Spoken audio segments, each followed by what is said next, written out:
Okay, mingla pasya. Okay, mingla. Sia uba uno. Okay. Oh, okay. Sia ka palu mula sia.ကျွန်တော်ချင်းလိုမျိုးဖြစ် Chin mula. Okay. Okay, sia.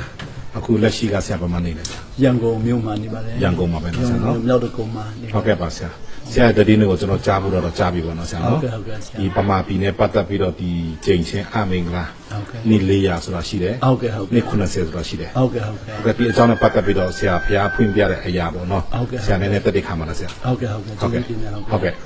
ကျွန်တော်တို့မြန်မာနိုင်ငံချင်းချင်းနဲ့ပတ်သက်ပြီးတော့ ကျွန်တော်ကဟိုတုန်းကတော့ဘာမှနားမလည်ခဲ့ဘူး ဟုတ်ကဲ့ပါ ကျွန်တော်ကခရိယန်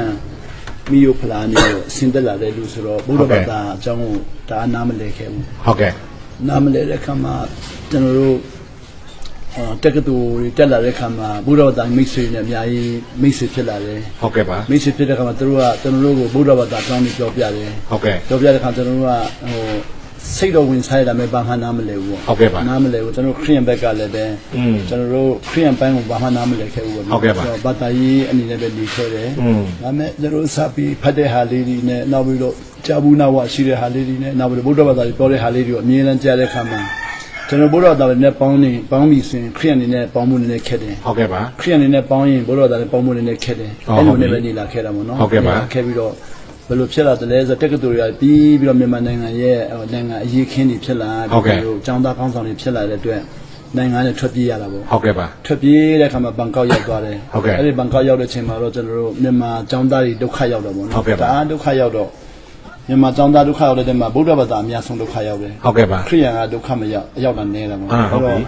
မြန်မာចောင်းသားဒုက္ခရောက်ကိုခိုလုံမဲ့နေရာတွေတအားနေတာပေါ့ ဟုတ်ကဲ့ပါ ဒီခါမှာကျွန်တော်တို့ခရိယန်တွေကိုတို့ကလာပြောပြီးတော့ခိုလုံမဲ့နေရာတွေကိုကျွန်တော်တို့စီကိုရှာလာတာပေါ့ ဟုတ်ကဲ့ပါ ကျွန်တော်တို့ကခရိယန်ရှိတဲ့နေရာတွေကိုခိုလုံတယ်နောက်ပြီးတော့ခရိယန်တင်းဦးဆရာရှိတဲ့နေရာတွေကိုညီတောင်းတယ် ဟုတ်ကဲ့ ပြီးတော့ဖုန်ကြီးတွေရှိတဲ့ကိုညီတောင်းတယ်အဲ့လို อืม ကိုညီတောင်းလာတဲ့ခါမှာဘုရားသားအများကြီးနဲ့တည်ခွင့်ရလာတယ်ဆိုတော့ဘုရားဘာသာတွေကခရိယန်ရိတ်တာတွေမှာသူတို့နားလာတယ်နောက်ပြီးတော့ဖုန်ကြီးတွေနားမှာနားလာတဲ့ခါမှာသူတို့ကဘယ်လိုခရိယန်ဖုန်ကြီးတို့ဆက်ဆံမယ်ဆိုတော့မသိဘူးပေါ့မသိတဲ့ခါမှာကျွန်တော်တို့ဘယ်လိုဆက်ဆံမလဲဆိုတာပြောပြပါလို့သူတို့ကကျွန်တော်တို့ပြောလာတယ် ဟုတ်ကဲ့ ကျွန်တော်တို့လည်းမသိဘူး ဟုတ်ကဲ့ပါ အဲ့လိုမသိပဲနေလာရင်းနဲ့ပဲတနေ့ကျတော့ဘုရားခင်ကျွန်တော်ကိုခေါ်တယ် ဟုတ်ကဲ့ ခေါ်တဲ့ခါမှာကျွန်တော်ကဘုရားခင်ခေါ်တယ်ဆိုတော့ချက်ချင်းမသိလိုက်ဘူးပေါ့ မသိတဲ့ခါမှာအဲ့မှာအတန်နဲ့ခေါ်တော့ကျွန်တော်ကအဲ့ဒီအတန်ကိုဘုရားခင်ခေါ်တယ်ဆိုတော့မသိတဲ့ခါမှာလန့်ပြီးတော့ကျွန်တော်ထပြီးတော့လူတွေခေါ်တယ်ထင်ပြီးတော့ကျွန်တော်စထင်တာကချင်မိတ်ဆွေတွေခေါ်တယ်လို့ပဲထင်တာ ဟုတ်ကဲ့ပါ နောက်ပြီးတော့ကချင်မိတ်ဆွေတွေမဟုတ်ရင်ဗမာမိတ်ဆွေတွေပေါ့ ဟုတ်ကဲ့ပါ သူခေါ်တဲ့အတန်ကဘယ်လိုခေါ်တယ်လဲဆိုတော့ကျွန်တော်နာမည်ကိုခေါ်ပြီးတော့မင်းဘယ်လောက်ပြေးလို့ရမှာမဟုတ်ဘူးဆိုတော့ကျွန်တော်ခေါ်တယ် အဲ့ဒီအတန်နဲ့နော် အတန်နဲ့ ဟု ခေါ် တ်ပြီ ဆိုတော့ကျွန်တော်ကပြေးလို့ရမှာမဟုတ်ဆိုတော့ចောင်းသားကောင်းဆောင်ချင်းချင်းကျွန်တော်တို့ရံဖြစ်ပြီးတော့ထွက်ပြေးတာမျိုးထင်တာပေါ့ อ๋อဟုတ်ပြီ ဆိုတော့ကျွန်တော်ចောင်းသားကောင်းဆောင်ချင်းချင်းတကယ်ချင်းနဲ့ကျွန်တော်ပြေးနဲ့လိုက်ပြီးတော့သူတို့တတ်မယ်အဲ့လိုမျိုးထင်တာပေါ့ဘယ်လောက်ပြေးလို့ရမှာမဟုတ်ဆိုတော့ကျွန်တော်အဲ့မှာချပြီးတော့ကျွန်တော်ဘေးမှာရှိတကယ်ချင်းတွေကိုမေးတယ်ခင်ဗျားကျွန်တော်ခေါ်သလားခင်ဗျားကျွန်တော်ခေါ်သလားလို့မေးတော့သူတို့ကမခေါ်ဘူးဆိုမှကျွန်တော်အင်တာတက်တဲ့ခါမှာအင်တာမှာကိုတော့ကျွန်တော်ဖွင့်ပြတာပေါ့အဲ့ဒါဘုရားသခင်ခေါ်တာဆိုပြီးတော့ ဟုတ်ပြီ ဖွင့်ပြတဲ့ခါကျတော့အတန်မကြဘဲနဲ့စိတ်ထဲမှာပေါ်လာတယ် ဟုတ်ကဲ့ အဲ့ဒီမှာကျွန်တော်ငယ်ငယ်တော့ကယ်တင်ချင်းရခဲ့တဲ့အချိန်နဲ့နောက်ကယ်တင်ချင်းရပြီးနောက်ဖျောက်ခင်မှုတော်ဆောင်ဖို့ရန်ကျွန်တော်ဆူတောင်းခဲ့တဲ့အချိန်တွေကိုထပ်ပြေးတဲ့အချိန်တွေအားလုံးပြန်တရိယာပြီးတော့ပြန်အိတ်တဲ့ခါမှာအဲ့ဒီမှာဖျောက်ခင်ကျွန်တော်ပြန်ခေါ်တယ် ဟုတ်ပြီ အဲ့ဒီပထမအတန်တိုင်းပဲပြန်ခေါ်တယ်အဲ့ဒီမှာတော့အိတ်မပျော်တော့ဘူးပေါ့ နှစ်ခါ နေတဲ့ချိန် ဒုတိယချိန် ဒု ပေါ့ တိယ နော် ချိန် ဟုတ်ပြီ အဲ့တော့ပထမခေါ်တော့ကအိတ်ပျော်ပြီးတော့အိမ်မက်ထဲမှာလို့ထင်ခဲ့တယ် ဟုတ်ကဲ့ ဒုတိယကျတော့အိမ်မက်မဟုတ်တော့ဘဲနဲ့တကယ်အတန်နဲ့ခေါ်တယ် တကယ်အတန်ကြားတယ် တကယ်တန်ကြားပြီး ဟုတ် တော့ ပြီ ကျွန်တော်ကြည့်တော့မင်းဘယ်လောက်ပြေးလို့ရမှာမဟုတ်ဘူးတဲ့အဲ့ ဟုတ် ဒါ ပြီ ကျွန်တော်မတက်ရပြီးတော့ဆူတောင်းတာပေါ့ ဟုတ်ကဲ့ ဆူတောင်းတော့ကိုယ်ကကျွန်တော်အဖြစ်မပေးဘူး ဟုတ်ပြီ အဲ့နဲ့အဲ့ဒီနေ့ကိုအဲ့ဒီနေ့ဗာနေ့လဲဆိုတော့ရှစ်လေးလုံးနေ့ ဟောဟုတ်ပြီ ကျွန်တော်ရှစ်လေးလုံးဆန္ဒပြဖို့ရန် ဟုတ် အား ကဲ့ လုံးသဘောတူတဲ့နေ့ပေါ့ ဟုတ်ကဲ့ပါ ကျွန်တော်1990အောက်ကလာ10ရက်နေ့ရှစ်လေးလုံးကိုဘန်ကောက်တန်ယုံမြန်မာတန်ယုံဆန္ဒပြဖို့ရန်အတွက် ဟုတ်ကဲ့ ကျွန်တော်ပြင်ဆင်တဲ့နေ့မှာ အဲ့လိုခေါ်တော့ကျွန်တော်ကအဲ့ဒီဆန္ဒပြတဲ့နေရာမှာသွားတော့ပဲနဲ့တနေ့ကုန်စာဆောင်လိုက်တယ် ဩ စာဆောင်ဖျားခင်ကျွန်တော်ခေါ်လဲဆိုရင်ပြန်ပြီးတော့ခေါ်ပါတတိယချင်းဆိုတော့ဆောင်း ဟုတ်ကဲ့ အဲ့ဒါကျွန်တော်မခေါ်တော့ဘူးမခေါ်လာတဲ့နေ့ပဲဆောင်းမျောရင်းနဲ့15ရက်ကြာသွားတယ် ဟုတ်ပြီ အဲ့ဒီ15ရက်တွင်းမှာဖျားခင်ကျွန်တော်ခေါ်တာတော့အတန်ပြန်ဆောင်းတော့အတန်မပြောတော့ဘူး ဟုတ်ကဲ့ တင်းဦးဆရာ3ယောက်ပို့ပေးတယ် ဟုတ်ပြီ တင်းဦးဆရာ3ယောက်ပို့ပေးအဲ့တင်းဦးဆရာမြန်မာနိုင်ငံရဲ့တင်းဦးဆရာကောင်းဆောင်ကြီးတွေပေါ့ ဟုတ်ကဲ့ပါ 3ယောက်ပို့ပေးပြီးတော့အဲ့3ယောက်ကကျွန်တော်ကိုပြန်ရှင်းပြတာပေါ့ ဟုတ်ကဲ့ ဘယ်လိုရှင်းပြတယ်လဲဆိုတော့ဒီအတန်ကဖះတန် ဟုတ်ပြီ မင်းကိုဖះခေါ်တာ ဟုတ်ပြီ ဆိုတော့မင်းကဖះနောက်လိုက်ပါဆိုတော့တင်းဥဆရာကြီး၃ယောက်ကခေါ်တယ် ဟုတ်ကဲ့ ပထမရှင်းပြတဲ့တင်းဥဆရာကမြန်မာနိုင်ငံနဲ့အမေရိကန်တော်ဖို့ရန်ဘန်ကောက်မှာလမ်းပြောက်တဲ့တင်းဥဆရာနဲ့ ဟုတ်ပြီ ခိုင်းတယ် ဟုတ်ကဲ့ နောက်ဒုတိယတင်းဥဆရာကတော့ကနေဒါနိုင်ငံတော်ဖို့ရန်ဘန်ကောက်မှာလမ်းပြောက်တဲ့တင်းဥဆရာနဲ့ ဟုတ်ပြီ ကျွန်တော်တွေ့ခိုင်းတဲ့ဖះခင်တဲ့တင်းဥဆရာလမ်းပြောက်တဲ့တင်းဥဆရာတွေကျွန်တော်လိုက်ခဲ့တာ ဟုတ်ကဲ့ပါဟုတ်ကဲ့ ကျွန်တော်ထင်တာကျွန်တော်ကသူတို့ကဲတယ်ထင်တယ် ဟုတ်ပြီ ဖះခင်သူတို့ကျွန်တော်ကဲခိုင်းတာဖြစ်နေတယ် ဟုတ်ကဲ့ တော့တတိယတင်းဥဆရာကဖိလစ်ပိုင်ကပြန်လာတဲ့တင်းဥဆရာနဲ့တွေ့ပြီးတော့သူတို့ကကျွန်တော်ဖះခင်နောက်လိုက်ဖို့ပြောတယ်ကျွန်တော်ဘယ်လဲလိုက်ရမလဲဆိုတာမသိဘူးပေါ့ ဟုတ်ကဲ့ ဒီမှာကိုတော့ကျွန်တော်ရှင်းပြတော့အဲ့ဒါနဲ့ကျွန်တော်ဖိလစ်ပိုင်ကိုကျန်းဆောင်တက်ဖို့စတင်ထွက်ခွာလာပေါ့ ဟုတ်ကဲ့ ထွက်ခွာပြီးဖိလစ်ပိုင်ရောက်တော့ကျွန်တော်ထင်တာကျန်းဆောင်တက်မယ်ဖះခင်ကျွန်တော်ဗာခိုင်းမလို့ဆိုတာမသိဘူး ဟုတ်ပြီ အဲ့ဒီမှာဖះခင်ကျွန်တော်ကိုရီးယားတွေနဲ့တွေ့ခိုင်းပြီးတော့ကိုရီးယားကြီးចောင်းသားတွေနဲ့တွေ့ပြီးတော့ကျွန်တော်ចောင်းသားတွေနဲ့တွေ့တဲ့အချိန်မှာဖះသခင်နိုင်ငံတော်တို့ကကျွန်တော်စတင်ပြီးတော့ရှင်းပြတယ် ဟုတ်ကဲ့ စတင်ရှင်းပြတော့ကျွန်တော်ဖះသခင်နိုင်ငံတော်ကိုတည်ပြီးမှကောင်းကင်ရောက်မယ်အဲ့မှာနိုင်ငံတော်တွေ့မယ်လို့ထင်ခဲ့တာ ဟုတ်ကဲ့ သူတို့ကကောင်းကင်ဘုံကတတ်တဲ့ဘုရားသခင်နိုင်ငံတော်ကတတ်ကောင်းကင်ဘုံကတည်ပြီးမှရောက်မယ်နေရာ ဟုတ်ကဲ့ နိုင်ငံတော်ကခုလောကမှာကိုရောလာပြီးတယ်ခမရအဲ့ဒါမရဘူးလား ဟုတ်ကဲ့ ကျွန်တော်ကမရဘူးဆိုတော့အဲ့ဒါမရတာခမရမှာတဲ့ဝိညာဉ်ဆိုးနတ်ဆိုးဆာလမာရတွေကပိတ်ဆို့ထားလို့မမြင်တာ အော်ဟုတ်ပြီ ကျွန်တော်ကကက်တင်ချင်ရတာနှစ်20ရှိပြီ ဟုတ်ပြီ ဘယ်လိုလို့သူတို့ပိတ်ဆို့နိုင်တယ်လဲဆိုတော့ကက်တင်ချင်ရတာလည်းမဆိုင်ဘူးတဲ့ဆာလမာရကြိုက်တယ်လို့လုပ်လို့ရတယ်တဲ့ ဟုတ် ခမ ကဲ့ ရအစာရှောင်ဆူတောင်းပြီးတော့ဝိညာဉ်တန်ရှင်းတော့ပြီးတော့တကူရမှနိုင်မယ်ဆိုတော့ ဟုတ်ကဲ့ ကျွန်တော်လည်းအဲ့ဘာနဲ့စပြီးတော့တူထီလာပြီးတော့မကြခင်မှာရက်လေးဆက်စာချောင်းဖွင့်ရတယ် ဟုတ်ပြီ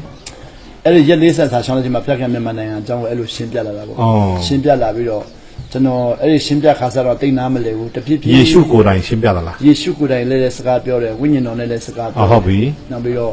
့ဖယားသခင်နဲ့စကားပြောတာတော့ကျွန်တော်တိတ်မဖမ်းနိုင်ဘူး ဟုတ်ကဲ့ ယေရှုလည်းတော့အမြဲအများကြီးစကားပြောတယ် ဟုတ်ပြီ နောက်ဝိညာဉ်တော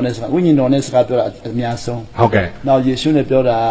ာနဲပြီမဲ့ကိုရောယေရှုနဲ့ပြောပြီဆိုရင်တကယ်အတင်းကြပ်စကားပြောခဲ့တာ ဟုတ်ကဲ့ဟုတ်ကဲ့ မြန်မာနိုင်ငံအကြောင်းစတင်ရှင်းပြတယ် ဟုတ်ကဲ့ ကျွန်တော်မြန်မာသမိုင်းနားလဲတာတအားနေတော့ချက်ချင်းမဖမ်းနိုင်ဘူး ဟုတ်ပြီ အဲ့လိုရှင်းပြရင်အခုကျွန်တော်မြန်မာနိုင်ငံပြန်လာပြီးတော့အခု20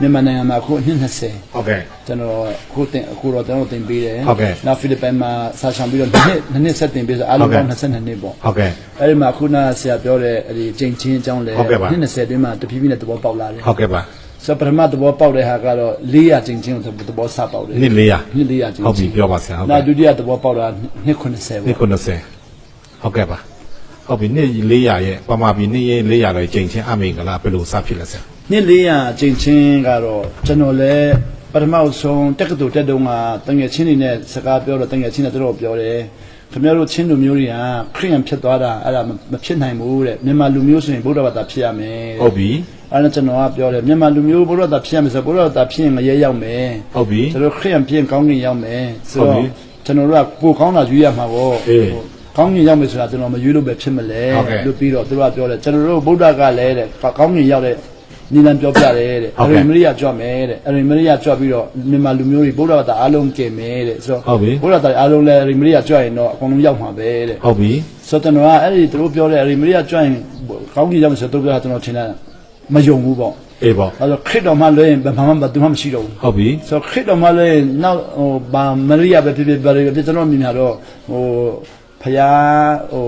null prophet ပေါ့အဲ့လိုမျိုးပဲထင်တာပေါ့ဒါလိန်နဲ့ဖယားပဲဖြစ်မယ်လို့ထင်ခဲ့တာပေါ့ဆိုတော့မယုံခဲ့ဘူးပေါ့ ဟုတ်ကဲ့ပါ မယုံခဲ့တဲ့ခါမှာအခုဖိလစ်ပိုင်ရောက်ပြီးတော့ရက်40ရှောင်းတဲ့ကိုရောကျွန်တော်အဲ့ဒါကိုပြောပြလာတယ်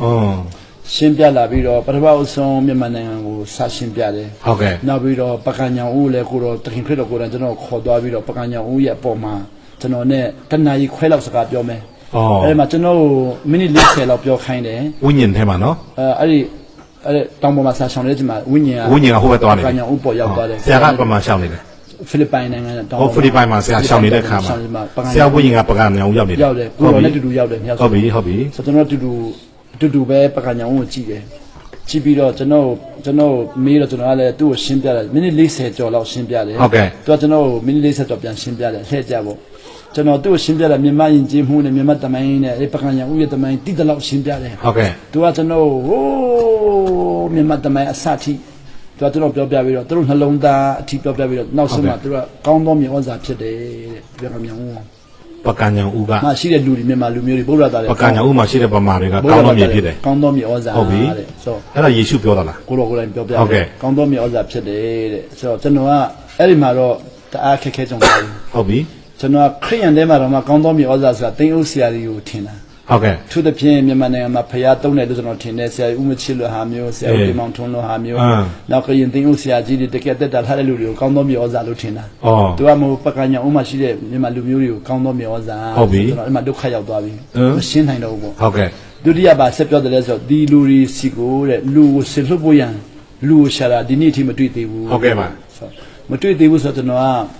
မြန်မာနိုင်ငံမှာတင်းဥဆရာတွေအများကြီးကျွန်တော်သိခဲ့တယ်လေ ဟုတ်ကဲ့ ဦးချစ်တို့ဆရာဦးတင်မောင်ထွန်းတို့ဆရာ ဟုတ်ကဲ့ တင်းဥဆရာကြီးတွေသူတို့တွေဗမာလူတရားဟောတယ်လို့အများကြီးတွေ့ခဲ့တာပေါ့ ဟုတ်ကဲ့ သူတို့တွေရှိလျက်နဲ့ဘာဖြစ်လို့မတွေ့တယ်လဲဆိုတာမသိပြန်ဘူး ဟုတ်ကဲ့ အံ့ဩတာပေါ့ ဟုတ်ကဲ့ အဲ့တော့လူမတွေ့ဘူးတဲ့ဒါပေမဲ့အဲ့ဒီသူမတွေ့ဘူးပြောတဲ့ချိန်မှာကျွန်တော်ရဲ့နှလုံးသားထဲမှာကြမ်းပိုက်တစ်ပိုက်ထွက်လာတယ်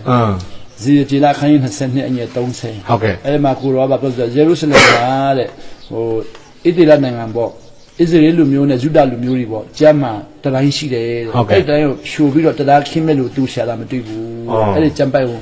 ထွက်လာတော့ကျွန်တော်အဲ့ဒါဆိုရင်တရားခင်းမဲ့လို့လူတော့ပေါ့ဆို ဟုတ်ကဲ့ ကျွန်တော်အဲ့မှာရှင်ရှာကကျွန်တော်ခိုင်းပါလားဆိုတော့ကျမ်းပိုက်လေးဝင်လာတော့ကျွန်တော်ကလည်းပထမကျွန်တော်ဝမခိုင်းဘူးလားလို့ ဟုတ်ကဲ့ ကျွန်တော်ကမခိုင်းဘူးလားလို့မေးတော့ကိုရောစကားမပြောတော့ဘူးအဲ့ဒီမှာအဲ့ဒီပကံညာโอเคစင်ဆုံးသွားတယ် ပြီးသွားတယ် အဲ့ဒါကျွန်တော်ရက်လေးဆက်စားရှောင်း29ရက်နေ့ညမှာ အော် အဲ့ဒီဟာကိုမပြောတော့ဘူး အဲ့ဒါလွန်ခဲ့တဲ့နှစ်ပေါင်း20ကျော် အဲ့ ပါ ဒါ92ခုနှစ် ဟုတ်ပြီ 92ခုနှစ်ဆို ဟုတ် တော့ ကဲ့ ဒီပေါင်း22ခုနှစ် ဟုတ်ကဲ့ပါ အဲ့နဲ့ဆက်ရှောင်းတော့33ရက်မှာပြန်ပြောပြတယ်အဲ့ဒါ ဟုတ်ကဲ့ ပြန်ရှင်းပြတယ်မင်းငါ့ကိုတောင်းတဲ့ဟာကိုငါပေးမယ်တဲ့ခံနိုင်မလားတဲ့ ဟုတ်ကဲ့ ကျွန်တော်ဗာတောင်းမှသိစိတ်မသိတော့ဘူး ဟုတ်ကဲ့ အဲ့တော့ခံနိုင်မလားဆိုတော့ကျွန်တော်ကခံနိုင်မယ်လို့ပြောတာပေါ့ ဟုတ်ကဲ့ အဲ့ပြောပြီးတော့33ကနေပြီးရက်40ပြည့်တဲ့အထိကို ဟုတ်ကဲ့ အဲ့မှာကိုလာကျွန်တော်ကပြောတယ်ဆိုမြန်မာနိုင်ငံကိုပြန်သွားရမယ်တဲ့ ဟုတ်ပြီ ကျွန်တော်တို့ကဖိလစ်ပိုင်မှာကျောင်းတက်တယ်ဆိုပေမဲ့မြန်မာနိုင်ငံပြန်သွားဖို့မလိုဘူးတက္ကသိုလ်ဆန္ဒပြတဲ့ကျောင်းသားတွေဆိုတော့လေ ဟုတ်ကဲ့ဟုတ်ကဲ့ မြန်မာနိုင်ငံပြန်သွားသူတို့ဖမ်းမယ်တတ်မယ် ဟုတ် ထောက် ကဲ့ ချမယ်ဆိုတော့ထပ်ပြီးတဲ့ကျောင်းသားအားလုံးကမြန်မာနိုင်ငံပြန်သွားရတဲ့လူတယောက်မှမရှိဘူး ဟုတ်ကဲ့ သူကမြန်မာနိုင်ငံပြန်သွားရမယ်တဲ့နောက်ပြီးတော့လဆာလုံးဝမယူရဘူး ဟုတ်ပြီ နောက်ပြီးနိုင်ငံခြားထောက်ပံ့လုံးဝမရှာရဘူး ဟုတ်ပြီ သူကိုယ်တိုင်လုပ်ကြည့်မယ်ပေါ့ ဟုတ်ကဲ့ ဘယ်နေရာပဲရောက်သူကြည့်မယ်ဆိုတော့ ဟုတ်ကဲ့ ကျွန်တော်လည်းဟုတ်ကဲ့ဆိုလက်ခံလိုက်တယ် อืม လက်ခံပြီးတော့ပြန်လာဖို့ဖြစ်သွားတာပေါ့ ဟုတ်ပြီ အဲ့တော့ပြန်လာဖို့ဖြစ်တဲ့ခါမှာကျွန်တော်ကအဲ့ဒီမြန်မာတမိုင်းသူပြောတဲ့ဟာတွေကိုသူပြောတာပဲသိတယ်တမိုင်းကိုနားမလဲတော့ဘူး အော်ဟုတ်ပြီ ဆိုတော့ဖိလစ်ပိုင်မှာကျွန်တော်ကတမိုင်းလေးလာကြည့်မယ်ဆိုတော့မြန်မာတမိုင်းကိုလေးလာကြည့်တယ်ပေါ့ဗုဒ္ဓတမိုင်းကို အင်း လေးလာတော့မြန်မာနိုင်ငံတမိုင်းကိုမတွေ့ဘဲနဲ့အဲ့ဒီဟိုဗုဒ္ဓတမိုင်းကိုသွားတွေ့တယ် အော်ဟုတ်ပြီ ဟိုတီရိလင်္ကာတီဟိုနိုင်ငံအိန္ဒိယနိုင်ငံတရုတ်နိုင်ငံဖိလစ်နောက်ပြီးတော့ယူရီးယားနိုင်ငံကမ္ဘောဒီးယားလာအိုယူရီးယားအဲ့ဒီဗုဒ္ဓတမိုင်းကိုသွားတွေ့တယ် ဟုတ်ကဲ့ သွားတွေ့တော့အဲ့ဒီမှာအရီမရီယာကိုသွားတွေ့တယ် အော် အရီမရီယာကိုသွားတွေ့တော့မြန်မာနိုင်ငံမှာမရှိတဲ့အချက်လက်တွေအများကြီးသွားတွေ့တယ် အော်ဟုတ်ပြီ အဲ့ဒါကျွန်တော်ကလိလာပြီးတော့ဟိုစာရန်ရေးတာပေါ့ ဟုတ်ကဲ့ စာရန်ရေးရင်းနဲ့အဲ့ဒီအရီမရီယာဆိုတဲ့ဟာကြီးကခရစ်တော်သွားဖြစ်နေတယ် အော် ခရစ်တော်သွားပြစာရန်မှာခရစ်တော်သွားဖြစ်နေတယ်ဆိုတော့သူက ဒီပုဂ္ဂတွေစောင့်မျှော်နေတဲ့အရေမရိယကခရစ်တော်ဖြစ်နေတယ် အေး ဟုတ်ပြီ သူတို့ကဘုရားသားတွေအရိမရိယလို့ပြောတာနိုင်ငံချမ်းမှာကျအရိမရိယမဟုတ်တော့ဘူး အင်း အရိမရှိတော့ဘူးမချိရပဲသွားရှိတယ် အရေမရိယဆိုတာပါလားဆရာ အရိမရိယဆိုတာဘုရားဘာသာတွေကပါဠိဘုရားဘာသာပါဠိပေါ့ အင်း ပါဠိဗုဒ္ဓကတည်းကကြွလာမယ်နောက်ဆုံးတော့ဖရားပေါ့ အော် အဲ့ဒါအရေ သူရဲ့အတိတ်တွေကနောက်ဆုံးကြွလာမယ်ဖေဟာ ဟိုအဲ့လိုမဟုတ်ဘဲနဲ့အခုအရိမရိယဆိုသူ့နာမည် အော်ဟုတ်ပြီဟုတ်ပြီ သူ့နာမည်အဲ့ဒါကနောက်ဆုံးကြွလာမယ်ဖရားပေါ့ ဟုတ် ဗုဒ ကဲ့ ္ဓဗုဒ္ဓနောက်မှကြွလာမယ်အဲ့ဒီပြီးတော့ဖရားမရှိတော့ဘူး အော်ဟုတ်ပြီဟုတ်ပြီ နောက်ပါဖရားမှမပေါ်တော့ဘူး ဟုတ်ကဲ့ တဆူတီတော့နောက်ဆုံးဖရားပေါ့ ဟုတ်ကဲ့ အဲ့ဒါကိုသူကအရိမရိယလို့ ဟုတ်ကဲ့ ပါဠိကနာမည်ပြောတယ် အော်ဟုတ်ပြီ ဒါပေမဲ့ဖိလစ်ပိုင်မှာကျွန်တော်တကယ်လေးရတဲ့ခါမှာအရိမရိယတော့မဟုတ်ဘူး ဟုတ်ပြီ အာရှတစ်ခွင်လုံးမှာတော့အရိဆိုမပါဘူး အော်ဟုတ်ပြီ မထီရတော့ဖြစ်နေတယ် မထီယ ဟုတ်ကဲ့မထီရမ တ စီ က ရ ယ်တမ်း မစီရ အရေမရိယဆိုတဲ့နာမည်ကသူ့နာမည်အရင်ကမထီယ အဲ့လိုမဟုတ်ပဲနဲ့ဟိုအရိမရိယဆိုတာပါဠိ အော်ပါဠိစကား မြန်မာပါဠိပေါ့ မြန်မာပါဠိဟုတ်ပြီ အခုဗုဒ္ဓဘာသာတွေကပါဠိကိုမြန်မာပြည့်ပြည့်သုံးတယ် အေးဟုတ်ပြီ အိန္ဒိယနိုင်ငံတို့တီရီလင်္ကာတို့ကြတော့ဆန်စကရစ်သုံးတာပေါ့တက္က အော် လ ဆန်စကရစ်ဟုတ်ပြီ တက္ကလသုံးတာပေါ့ ဟုတ်ကဲ့ဟုတ်ကဲ့ တက္ကလကြတော့အရိမပါတော့ဘူး အော်အရေမပါတော့ ဘာလို့မထီရဖြစ်သွားတာပေါ့ မထီရဟုတ်ပြီ မထီရဆိုတာမစီရ မေစီယ မစီရပေါ့ဆိုတော့ ဩ မစီရပေါ့ကျွန်တော်တို့ဗုဒ္ဓဘာသာမှာဟိုတီလလို့ပြောတဲ့ဟာကို ဟုတ်ကဲ့ တီလဆိုရင်သူကတက္ကလမှာစီလဖြစ်သွားတယ် အော်ဟုတ်ပြီ နောက်ပြီးတော့တန်ခါဆိုရင်သူကစံကာ အော်ဟုတ်ပြီ အဲ့လိုနောက်ပြီးတော့ဗုဒ္ဓဘာသာပါဠိကနဲ့တလို့ထွက်တဲ့ပြအလုံး ဟုတ်ကဲ့ တက္ကလကနဲ့ S လို့ထွက်တဲ့စ အော်ဟုတ်ပြီ ဆိုတော့အခုမထီရဆိုတာမရှိရတော့ဖြစ်တာပေါ့ အော်မရှိရ ရှိ လေ တဲ့ပိုင်းမှာတော့ S ပေါ့ရှိတိုင်းမှာတနဲ့ထွက်တာအရှိတဲ့ပိုင်းမှာ S နဲ့ထွက်တယ် အော်ဟုတ်ပြီ ခုတို့အရှိတိုင်းသားတွေကမထီရဆိုတာတနှလုံးပေါ့ အော်ဟုတ်ပြီ အဲ့ဒီတနှလုံးကအရှိတဲ့ပိုင်းမှာ S နှလုံးဆိုမစီရဖြစ်တော့တာမစီရတော့ဖြစ်နေတယ် ဟုတ်ပြီ မစီရဖြစ်တော့ကျွန်တော်အဲ့လိုစာတန်းရေးသူကဘယ်လိုမျိုးဖြစ်မလဲဆိုလက္ခဏာကြည့်တဲ့ခါမှာသူကဟိုမြန်မာနိုင်ငံမှာတော့မ9ပတ်အောင်မယ်လို့ပြောတယ်မ9ပတ်အောင်မယ်ဆိုမ9ပတ်ပါလဲလို့မေးတဲ့ခါဆိုသူကတေချင်းမစ္စည်းမကိုအောင်မယ် ဟုတ်ပြီတေချင်းမအောင် ပြု ပဲ ပညာရဲ့ကနေမွေးလာမယ် အပြုတ်ကညာနဲ့မွေးမယ် နောက်ဖျားဖြစ်တော့တစ်ပင်ပွားနဲ့ဖျားဖြစ်မယ်ကားတိုင်းတဘောကားတိုင်းဆိုတစ်ပင်လောက်ခါတော့အဲ့လိုမျိုး9မျိုးရှိတယ် ဟုတ်ကဲ့ အဲ့ဒီ9မျိုးဆိုတာအဲ့ဒီတခင်ခရစ်တော်မှာအကုန်လုံးသွားရှိတယ် ဟုတ်ပြီ နောက်ပြီးတော့မထီးရဆိုတဲ့စကားလုံးအတိတ်ပဲဟာမေတ္တာရှင် မေတ္တာရှင် ထွက်လာတော့ကျွန်တော်အဲ့ဒါရေးပြီးဒီလိုပဲမှာစာရန်တင်တာပေါ့ ဟုတ်ကဲ့ ကျွန်တော်ကျောင်းမှာစာရန်တင်တော့ကျွန်တော်ပါမောက်ခါရတကဘာလုံးဖြတ်ရအောင်လေ time magazine နဲ့ဖြတ်မယ်လို့ပြောတယ်အဲ့ time magazine ဖြတ်မယ်ဆိုတော့သူတို့ပြန်ပြောတာပေါ့ကျွန်တော်တို့ time magazine ကနေပြီးတော့ဒီဟာတကဘာလုံးဖြတ်မယ်ဆိုရင်ကျွန်တော်ဗုဒ္ဓဘာသာနိုင်ငံမရောက်သေးဘူးပေါ့မြန်မာနိုင်ငံမရောက်သေးဘူးကျွန်တော်ရေးတာနိုင်ငံခြား library ကနိုင်ငံခြားစာကြည့်တဲ့ဟာရေးတာဖြစ်တယ် ဟုတ်ကဲ့ ဗုဒ္ဓဘာသာရေးတဲ့ဟာမဟုတ်သေးဘူး ဟုတ်ကဲ့ သူတို့ကမဟုတ်ဘူးလို့ညင်းလိုက်ကျွန်တော်ဖြေတတ်မှာမဟုတ်ဘူး ဟုတ်ကဲ့ပါ အဲ့ဒါကြောင့်မြန်မာနိုင်ငံရောက်ပြီးမှမြန်မာနိုင်ငံမှာပြန်လေ့လာမယ် ဟုတ်ကဲ့ ပြန်လေ့လာပြီးမှတကယ်ဖြစ်တယ်ဆိုရင်ပြန်ပြောမယ်ဆိုတော့သူတို့မဖြန့်ခိုင်းတော့ဘူး ဟုတ်ကဲ့ အဲ့စာရုပ်မြန်မာနိုင်ငံပြန်တည်လာတယ် ဟုတ်ပြီ ပြန်တည်မြန်မာနိုင်ငံပြန်လေ့လာတဲ့ခါကျတော့မထီးရနဲ့မတွေ့တော့ဘဲနဲ့အရိမရိယနဲ့ပြန်တွေ့တယ် ဟုတ်ပြီ အရိမရိယကိုမေးလာတဲ့ခါမှာသူတို့အရိန်ဆိုတာတဲ့ပါဠိပေါ့ ဟုတ်ကဲ့ အဲ့ဒါအရှင်ဆိုတဲ့ပြောပေါ့ ဟုတ်ပြီ အရှင်ပေါ့အရှင်ပေါ့ အရှင်ပေါ့နော် အရှင်ပေါ့ဆိုတော့မြန်မာဘုန်းကြီးတွေပေါ့တီဟို ဒီဟုတ် တီဟိုဘုန်းကြီးတွေကသူ့ကိုအရှင်လို့ခေါ်တာ ဟုတ်ပြီ အရိန်ပေါ့ပါဠိတီဟို ဟုတ်ပြီ အဲ့ဒီကိုတထုံဘုန်းကြီးတွေရဲ့စကားလုံးနဲ့အရှင်ပေါ့ ဟုတ်ကဲ့ အရိန်တဲ့နောက်ပြီးတော့မထီရဆိုတာအခုမေတ္တာရှင်ပေါ့ မေတ္တာရှင်ပေါ့ မေတ္တာအရှင်ပေါ့ မေတ္တာအရှင် ဟုတ်ပြီဟုတ်ပြီ ဆိုတော့အဲ့လိုပြောလို့ဆိုတော့အဲ့လိုပြန်ပြီးတော့ပြန်လေ့လာတယ်လေ့လာတဲ့ခါမှာပကံကြောက်စာပညာရှင်တမန်ပညာရှင်တွေအဲ့လိုဘယ်လိုပြန်ပြောဆိုအဲ့လိုမဟုတ်ဘူးတဲ့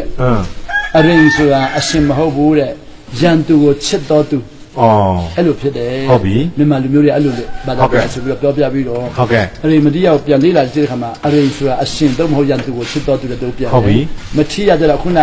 နိုင်ငံခြားမှာလေ့လာတဲ့မထီရတဲ့တူတူသား မေရှိယဖြစ်နေတာဟုတ် မ ပြီ ထီရတော့ဖြစ်နေ ဟုတ်ပြီ မစီရတော့ဖြစ်နေတာ ဟုတ်ပြီ အဲ့တော့ねကျွန်တော်အဲ့ဒါကိုစတင်ပြီးတော့လေ့လာမယ်ဆိုဆုံးဖြတ်တယ် ဟုတ်ကဲ့ အဲ့ဆုံးဖြတ်မှာဖျက်ခံဘာလို့လဲဆိုတော့ကျွန်တော်ရန်ကုန်မှာဆယ်လမ်းမှာအဲ့တော့နေခဲ့တာပေါ့ ဟုတ်ကဲ့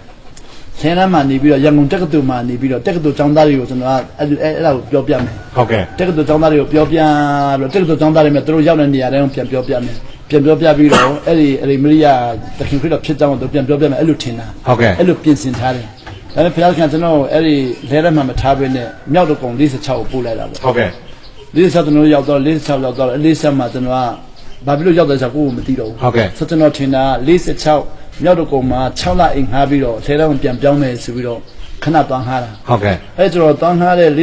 46ရက်ွက်ရဲ့649မြတ်ဝတီအိမ်ရဲ့ဘေးမှာဖုံးကြောင်းရှိတယ် ဟုတ်ပြီ အဲ့ဒါလည်းကျွန်တော်မသိဘူး ဟုတ်ကဲ့ အဲ့နဲ့ကျွန်တော်ကအဲ့ဒီမှာလာတဲ့ဗမာညီကိုကြီးကိုပြောပြတယ်ဒ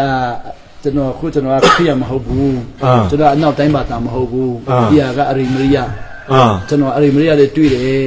်လို့ပြောပြတော့အဲ့ဒီလေး6လာလဲလို့ဟာဒါဆိုဆရာဒီဖုန်ကြီးနဲ့တူတယ်တဲ့ဆို ဟုတ်ပြီ ဒီဖုန်ကြီးဆိုတာဘာတူလဲဆိုတော့အဲ့ဒီကျွန်တော်တို့အိမ်ဘေးကဖုန်ကြီးကြောင့်ဖုန်ကြီးတော့ဖြစ်နေတယ် ဟုတ်ပြီ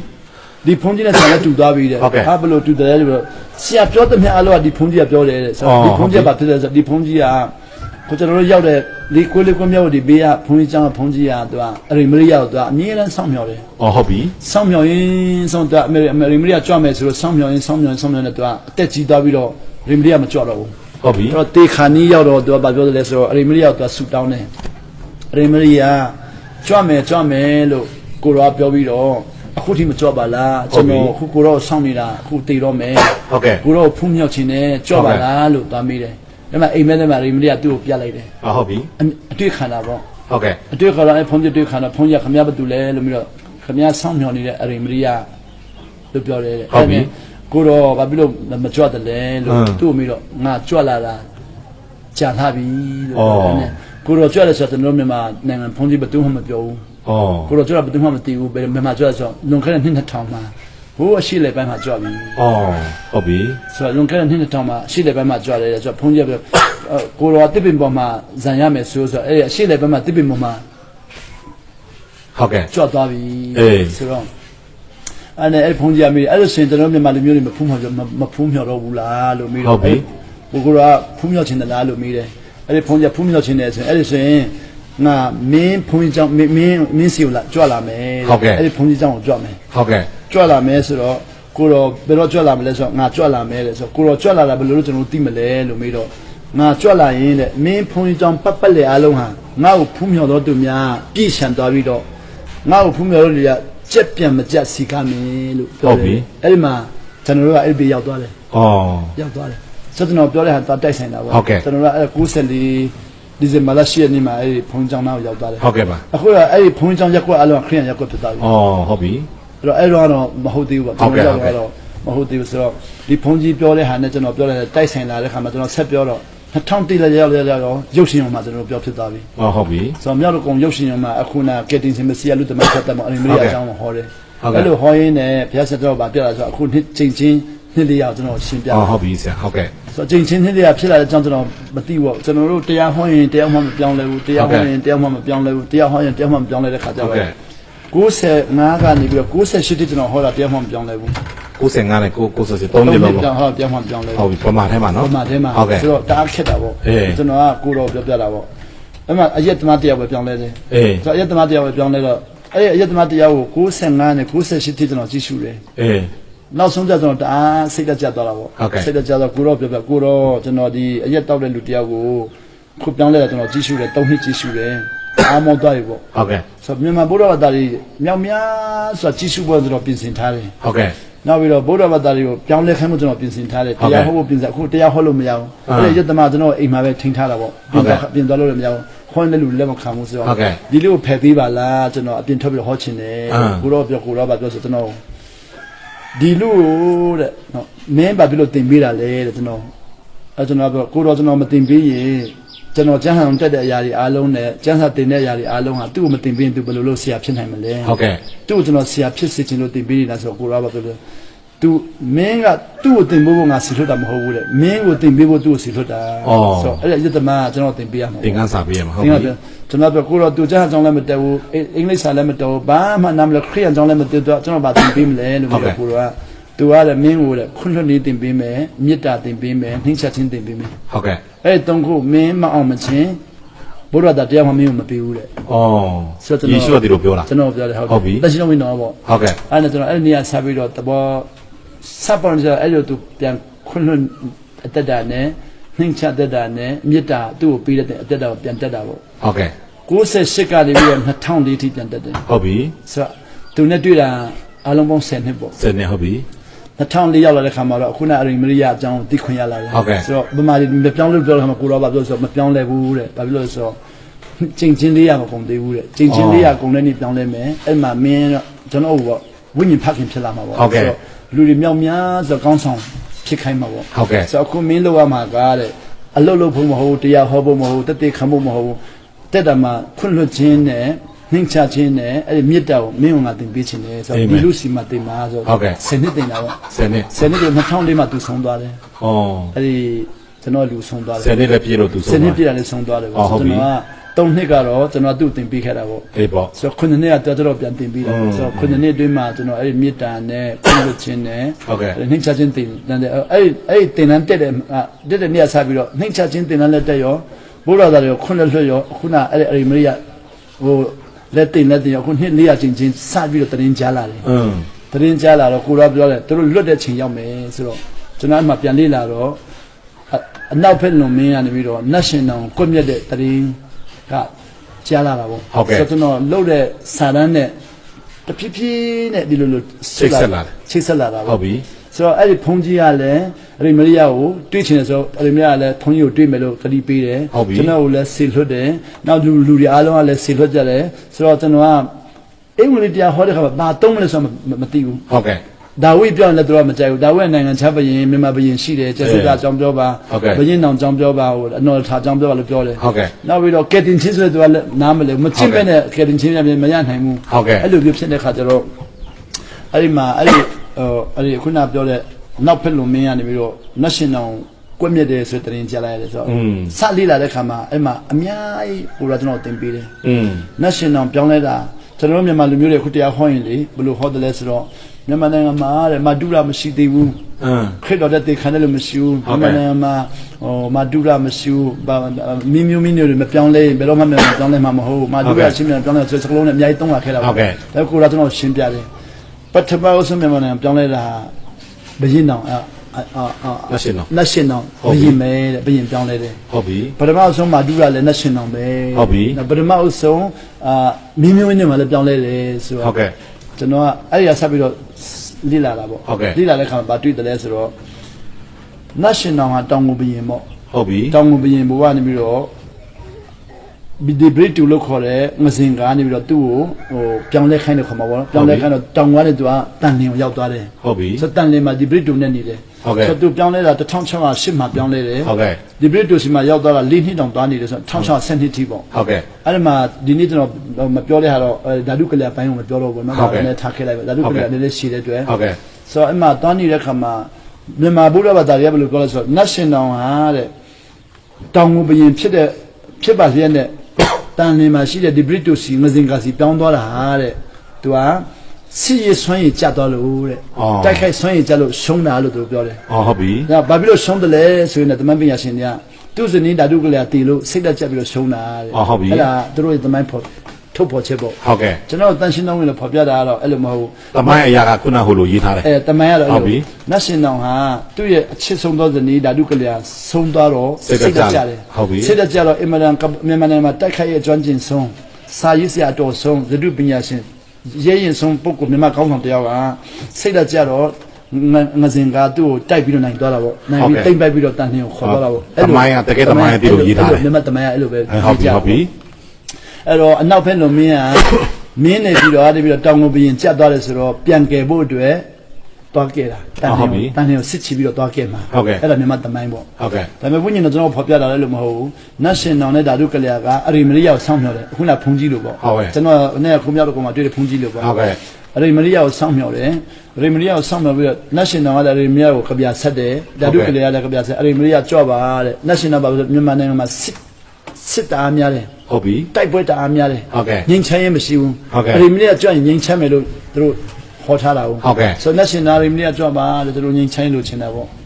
သူကမေရှိယကိုခေါ်ဖိတ်နေတာအဲ့လိုမေရှိယကိုခေါ်ဖိတ်ဟုတ်ပြီ ဟုတ်ပြီအခုအရိမရိယခေါ်ဖိတ်ရင်းနဲ့ခုနတ်ရှင်တော်ကဒီဘရစ်တူလို့ခေါ်တယ်ငစင်ကနဲ့တွေ့တဲ့ခါမှာငစင်ကတခင်ခရစ်တော်တော်မိတ်ဆက်ပြီးရော ဟုတ်ကဲ့ စာရင်တကယ်တော့သူရလက်ရတော့ငိမ့်ချမ်းရသွားတယ် ဟုတ်ပြီ ဆိုတော့နတ်ရှင်တော်ရဲ့အတန်တအဆုံးသောငိမ့်ချမ်းရေးကို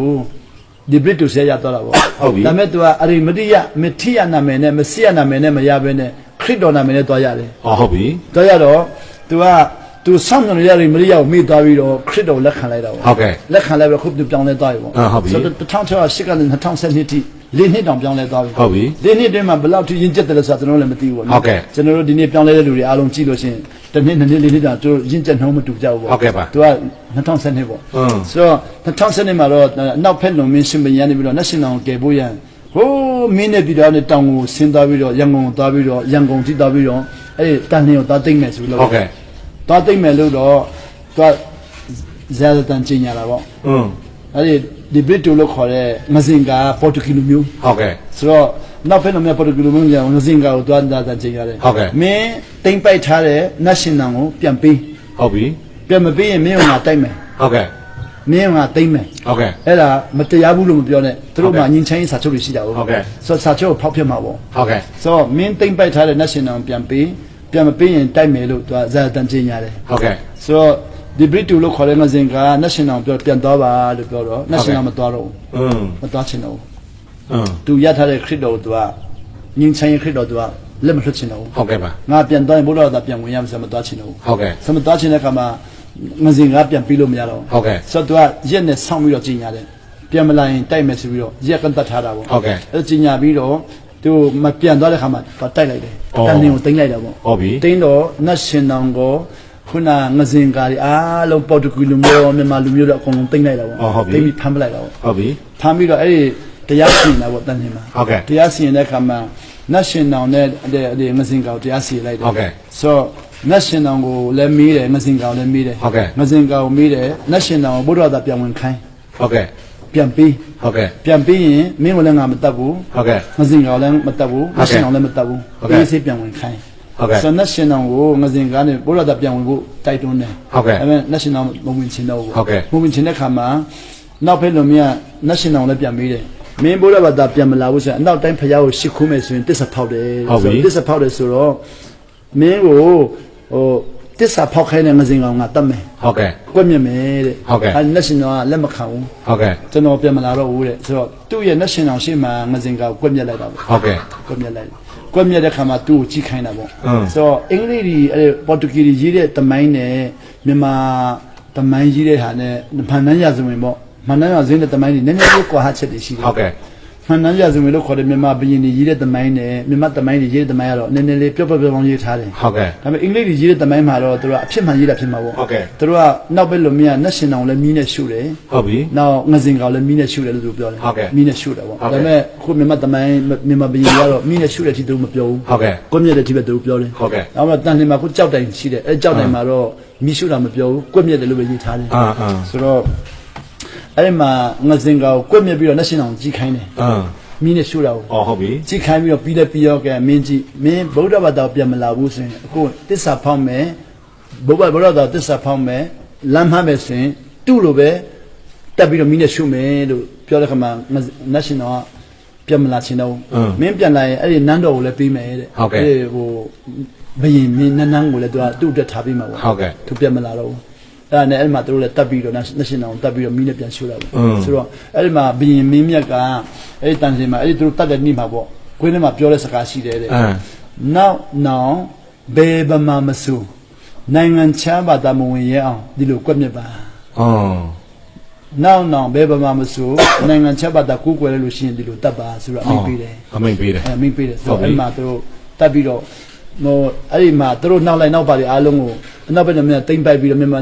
န်မာပြည်ထက်ပိုင်းခေါ်လာပြီးတော့ဟိုးမဲစာချောင်လို့ခေါ်တဲ့ပြည်နှံပေးလိုက်တာပေါ့ အော်ဟုတ်ပြီ ပြည်နှံပေးလိုက်တာပေါ့ ဟုတ်ပြီ ပြည်နှံပေးလိုက်ပြီးတော့အဲ့မှာကွက်မြက်အဲ့ဒါ1600အနောက်တိုင်းပေါ်တူဂီတွေထွက်ပြေးတဲ့ပေါ်တူဂီတွေပေါ့ပေါ်တူဂီတွေကမှတ်တမ်းတင်တာတော့သူတို့လည်းထွက်ပြေးတာကိုတိမ့်ပိုက်တဲ့အချိန်မှာ ဟုတ်ကဲ့ ထွက်ပြေးတဲ့အချိန်မှာသူတို့မှတ်တမ်းတင်တာတော့1612ခုနှစ်မှာ ဟုတ်ကဲ့ national နဲ့မစင်ကာကိုအနောက်ဖက်လို့မရကွက်မြက်တယ်လို့သူမှတ်တမ်းတင်တယ် ဟုတ်ကဲ့ ဒါပေမဲ့သူကနေဆွဲမတင်နိုင်ဘူး ဟုတ်ကဲ့ နေ့ရက်တိကျမဖမ်းနိုင်ဘူး ဟုတ်ကဲ့ ဒါပေမဲ့အခုပကံအခုတန်ဟင်မှာရှိတဲ့ကြောက်စာကမြန်မာဘရင်ကရေးတဲ့ကြောက်စာမှာတော့1613မတ်လ29ရက်နေ့ဒီနေ့ အော်ဟုတ်ပြီအော်ဒီနေ့လား ဒီနေ့ အော် မတ်လ29ရက်နေ့ ဟုတ်ပြီ မှာသူတို့ကွက်မြက်လိုက်တယ် ဟုတ်ပြီ ဆိုတော့ဒီနေ့မတ်လ29ရက်ကွက်မြက်တာ2013မတ်လ29ရက်နေ့မှာနှစ်လေးရတိတိပြည့်သွားပြီ ဒီနေ့လား ဒီနေ့တော့3နှစ်ကျော်သွားပြီပေါ့ဒီနေ့ အော်နှစ်400နဲ့3နှစ်ကျော် လေး တော့ ရ3နှစ်ပြည့်သွား ဟုတ်ပြီ ဒီနေ့ ဟုတ်ပြီ 29ရက်နေ့အဲ့ဒါသူတို့ကွက်မြက်လိုက်တာအဲ့ဒါကြောက်စာရေးထားတယ် ဟုတ်ပြီ ဆိုတော့ကျွန်တော်ကအဲ့ဒါတွေကိုလေးလာရင်းနဲ့ဘယ်လိုဖြစ်လာလဲဆိုတော့ကျွန်တော်ကျန်းစာလေးလာတာကိုတော့ပြောပြတာတော့ဒါနှစ်400ချင်းချင်းပေါ့ ဟုတ်ကဲ့ပါ နှစ်400ချင်းချင်းမပြက်ခင်မှာပြောင်းလဲဖို့မလွယ်ဘူး အော်ဟုတ်ပြီ ဒါပေမဲ့နှိမ့်ချိုင်တော့ပြောင်းလဲမှာပေါ့ ဟုတ်ကဲ့ မနှိမ့်ချတဲ့တော့လုံးဝမပြောင်းလဲဘူး ဟုတ်ကဲ့ ဒါပေမဲ့နှစ်400ချင်းချင်းပြီးလာပြီဆိုရင်တော့နှိမ့်ချတဲ့လူကမနှိမ့်ချတဲ့လူကပြောင်းလဲလာမယ် အာမင်အာမင် ချင်းချင်းပြတ်သွားပြီဟိုကျွန်တော်တို့ကျန်းစာထဲမှာတော့လေကောရသာသမီတွေအချင်းချင်း အော်ဟုတ်ပြီ ကောရသာသမီတွေကကောရကမောစီကိုတိုက်ခိုက်တဲ့ခါမှာမြေမြူတဲ့ခါမှာလက်ကျန်တဲ့အုပ်စုတွေကနှစ်400ချင်းချင်းခါရတယ် အော်ဟုတ်ပြီ ဒါဝိမင်းကြီးရဲ့လက်ထဲမှာပဲသူတို့လွတ်လာတယ် အော်ဟုတ်ပြီ သူတို့လွတ်လာတဲ့ခါမှာသူတို့ရဲ့ချင်းချင်းဖြစ်ခဲ့တဲ့ဘဝတစ်ခွင်လုံးမှာသူတို့ကြုံခဲ့တဲ့ຢာတွေအားလုံးကိုသူတို့ကပြန်ပြီးတော့စဉ်းစားတဲ့ခါမှာဖခင်သူတို့ဆံကလုံးတဲ့ခါမှာတချင်းဆိုတာပေါ့ ဟုတ်ကဲ့ အဲ့ဒီတချင်းဆိုတာခါမှာဒါဝိနန်းတော်မှာအကောင်းဆုံးတချင်းဖြစ်လာတာပေါ့ အော်ဟုတ်ပြီ ဟိုရေစီးတော့သက်ဆိုင်ရဆံကတောင်းတတယ်လားကောရတသမီရဲ့တချင်းပေါ့နော်ဒါဝိမင်းကြီးရဲ့ရှင်မပထမရလာတဲ့ခါမှာဒါဝိနန်းတော်မှာတော့ကောရတသမီတွေကအဆူတော်ပိုင်းရောက်သွားတာပေါ့ အော်ချီမွန်ကိုယ်ဥဆောင်နေတယ် ဥဆောင်နေဘယ်ဆိုမှရှိဥဆောင်နေဖြစ်တာပေါ့အဲ့တော့ဆိုဒီနေ့မြန်မာလူမျိုးတွေဟာကျင့်ချင်းနဲ့ပြက်လက်တဲ့ရောဗမာဘုရားဘာသာတဲ့မြန်မာလူမျိုးတွေပေါ့တခါလဲကြိုက်တယ်လို့မကြိုက်တယ်လို့ရောမတိဘူးတဲ့လူကပြောင်းလဲလာမယ်ကိုရိုင်းလို့ပြောတယ် ဟုတ်ကဲ့ ဆိုတော့ကျွန်တော်တို့ကမဆွေဆွတ်သေးဘူးတဲ့အဲ့တော့တင်တန်းတက်ပါလို့တင်တန်းတက်ပါနှင်းချချင်းတင်တန်းတက်ပါနောက်ပြီးတော့ဟိုမြစ်တာတင်တန်းတက်ပါ ဟုတ်ကဲ့ လုပ်ဖို့မဟုတ်သေးဘူးငါစီလို့မဆိုကျွန်တော်မြောက်တော့ကောင်ပါအဲ့လိုထားတာပေါ့ ဟုတ်ကဲ့ ဆိုတော့ဟိုဘုချုပ်ခင်ကကျွန်တော် passport ပိတ်ပြီးတော့လေ1998က2009ထိပေါ့ဆယ်နှစ်ပိတ်ထားတယ်နောက်ပြီးတော့အဲ့ဒီရက်သမားစီမှာကျွန်တော်1995 94အပြီးပေါ့ ဟုတ်ကဲ့ 2004ထိသူစီမှာတင်တန်းတက်တယ်အဲ့လိုအကုန်လုံးချိတ်ဆက်ကုန်တာပေါ့ ဟုတ်ကဲ့ ချိတ်ဆက်ရင်နဲ့ကျွန်တော်သဘောပေါက်လာ2000မှာတော့သဘောပေါက်လာတယ် ဟုတ်ကဲ့ 2000မှာအဲ့ချင်းသဘောပေါက်လာတာ ဟုတ်ကဲ့ သဘောပေါက်လာအဲ့ national ကိုလိုက်လာရင်းနဲ့2010မှာပြောင်းလဲမယ်ဆိုတော့2010ပြောင်းလဲလာရင်ဘာဖြစ်မလဲလို့ကျွန်တော်ကိုရောမေးတော့ဝိညာဉ်ဖခင်ရှိမှမဟုတ်ဘူး ဟုတ်ကဲ့ နောက်တော့ခေါင်းဆောင်ရှိမှမဟုတ်ဘူး ဟုတ်ကဲ့ သူပကံညာဦးလူဆေလို့ဖို့ရှာတယ်ဆိုတာသူကလူကိုပြောတာမဟုတ်ဝိညာဉ်ဖခင်ကိုပြောနေတာ ဟုတ်ကဲ့ ဆိုတော့ဝိညာဉ်ဖခင်ရှိမှမဟုတ်ဘူးတဲ့တော့ မင်းကနေပြီးတော့တင်တန်းပြီးပြီးတော့ဝိညာဉ်ဖခင်ရှာပါဆို2001မှာကျွန်တော်အဲ့လိုရုပ်ရှင်ရုံမှာတင်တန်းစားပြီးတယ် ဟုတ်ကဲ့ ဆိုရုပ်ရှင်မှာဝမ်းမြောက်ခြင်းဘာခေါ်ထောင်စနစ်ဝမ်းမြောက်ခြင်းဆိုတော့ကျွန်တော်ရုပ်ရှင်မှာစတင်ပြီးတော့ကြည်ညာတယ်ပေါ့ ဟုတ်ကဲ့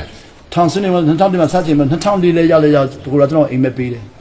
အိမ်မက်ဘယ်လိုပေးလဲဆိုတော့ကျွန်တော်ရုပ်ရှင်မှာပဲတောင်းမယ်ဆိုပြီးတော့ဆုံးဖြတ်တာဟုတ်ရန်ကုန်ရုပ်ရှင်တွေအားလုံး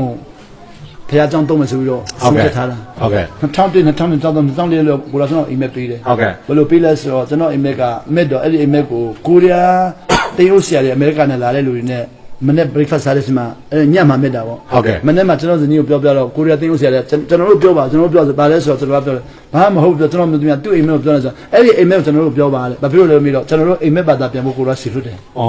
ဆိုတော့အဲ့ဒါဆိုရင်ပြောပါဆိုကျွန်တော်ပြောပြတယ်ကိုရီးယားတင်အောင်ဆရာတွေကိုပြောပြတော့ကိုရီးယားတင်အောင်ဆရာဘာလို့ကျွန်တော်တဲ့အခုမြန်မာနိုင်ငံလာတာခမရအိမ်မက်ဘာသာပြန်ဖို့ကိုရီးယားကျွန်တော်ပြန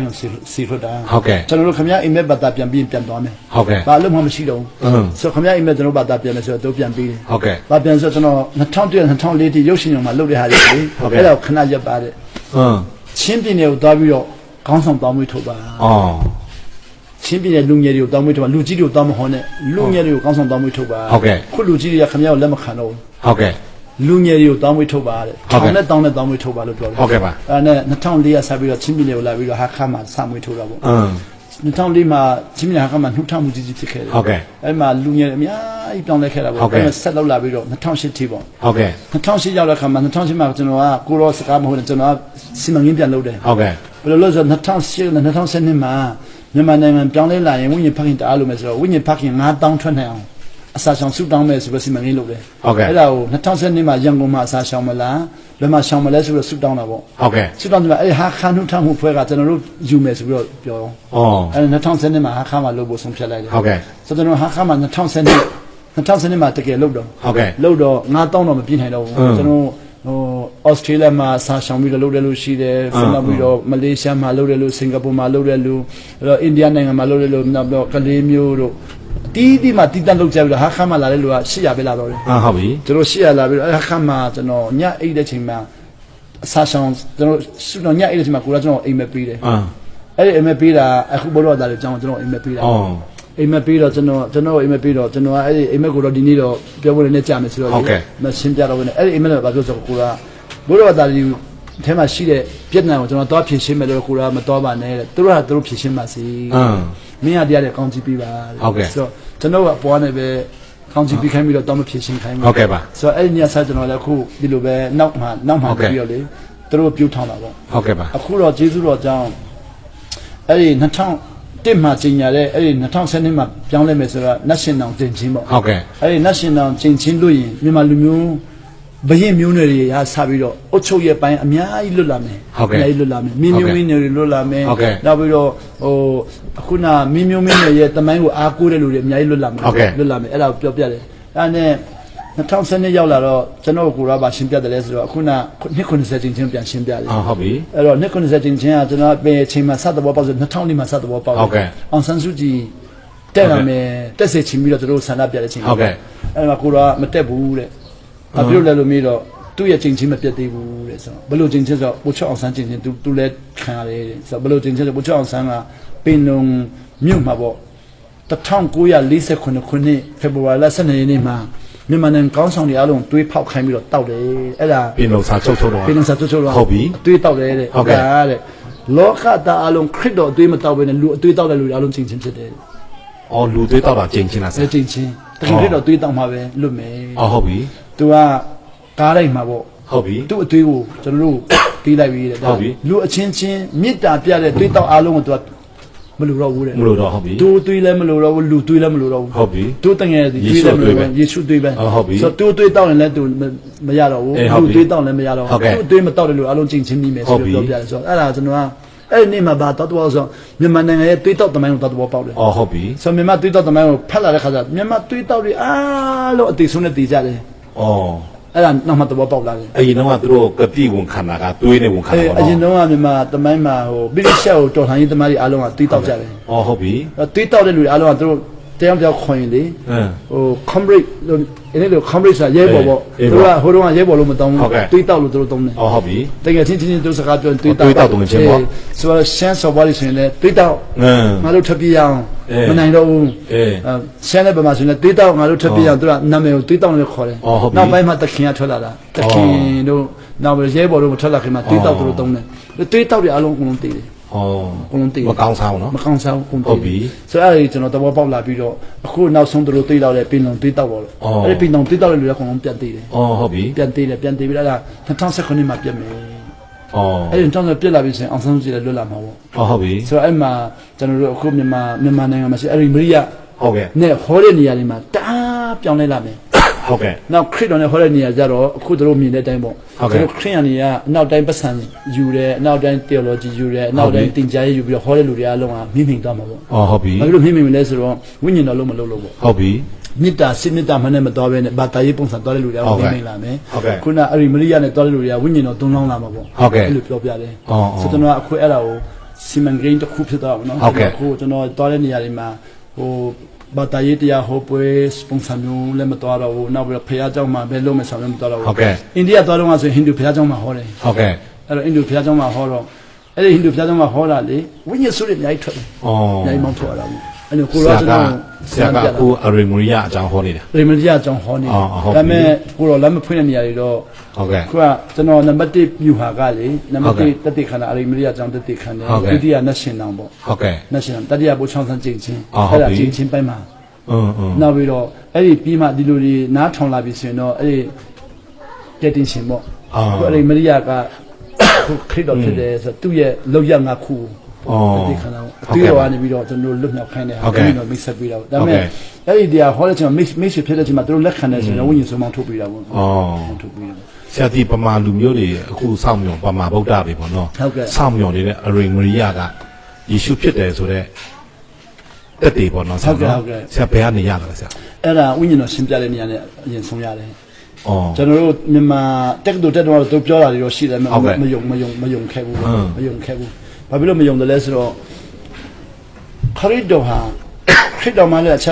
်တော်ဖျားမရှိဘူးဆိုတော့လက်ခံခဲ့တဲ့ခါ ဟုတ်ကဲ့ သူ့နာမည်ကိုခရစ်တော်နဲ့ပဲသိခဲ့တာဘူး အာဟုတ်ပြီ ခရစ်တော်သိခဲ့တယ်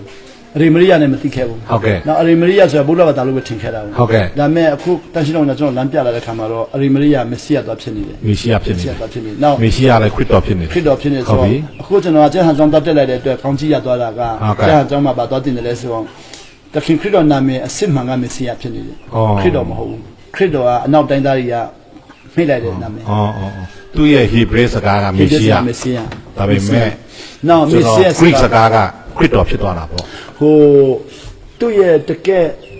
prophet ဟေရှာယဟောခဲ့တဲ့ဟာကမက်ဆီယ မေရှိယအော်ဟုတ်ပြီဟုတ် မ ပြီ က်ဆီယနောက်ပြီးတော့ဓမ္မဟောင်းကျမ်းမှာသူတို့ဟောခဲ့တဲ့အားလုံးကမက်ဆီယ မက်ဆီယပဲ အဲဒါကြောင့်ယူဒလူမျိုးတွေနဲ့ဣသရေလလူမျိုးတွေအားလုံးကမက်ဆီယနဲ့ဆောင်းမြော်တယ် အော်အော် ဒါပေမဲ့သူမွေးတဲ့ချိန်မှာ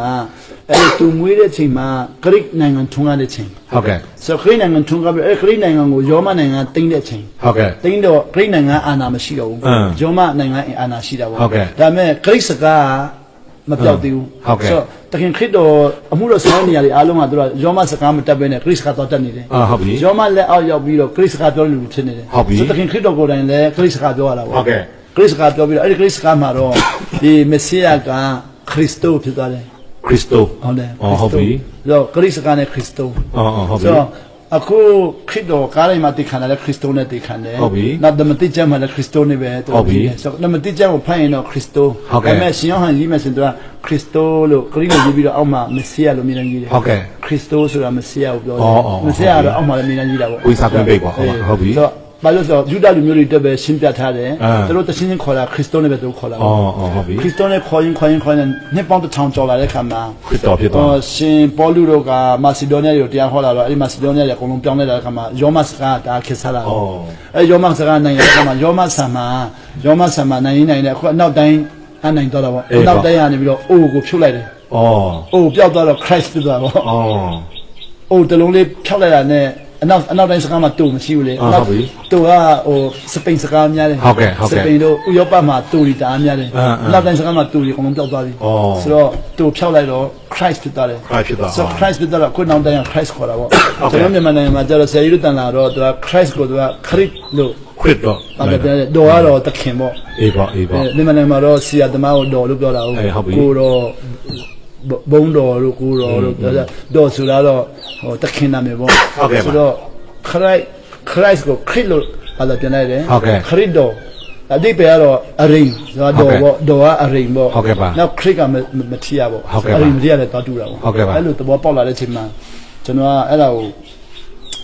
ကိုတော့ကျွန်တော်လာဆာမယူရမှာနောက်တိုင်းပတ်စံလဲပါပြီးတော့မရှာနဲ့နောက်လာဆာလည်းမယူနဲ့နောက်ပဲဘယ်သူမှလည်းကိုကြီးမတောင်းနဲ့သူကကျွေးမယ်ဆိုတော့အခုကျွန်တော်20အဲ့ဒါကိုဆောင်းလာတဲ့ခါမှာတကယ်ကျွေးတယ်ဟုတ်ကဲ့တကယ်ဒီနေ့ထိလာဆာမဆောင်းအာမင်ဒီနေ့ထောက်ပံ့လည်းမရှိဘူးဟုတ်ကဲ့ထောက်ပံ့လာဆာလည်းမဆောင်းဟုတ်ကဲ့ဒါမဲ့လူတွေကလည်းဖိတိုင်းရင်ဆက်ခဲတော့ကတော့လွန်ခဲ့တဲ့နှစ်ပေါင်း20 1994 95ဆက်ခဲတော့ကတော့သူတို့လည်းဖိတိုက်တဲ့ဟာလေးတွေကျွန်တော်စားလို့မလောက်မငါပုံစံမျိုးပေါ့မလောက်တလောက်လေးဖြစ်ခဲ့တာပေါ့အခုကျတော့မလောက်တလောက်မဟုတ်တော့ဘဲနဲ့နည်းနည်းများလာတာပေါ့ဟုတ်ကဲ့များလာတော့အဲ့ဒီဟာလေးလက်ဖိတက်တဲ့ဟာလေးတွေနဲ့မစ်ရှင်တွေပါလ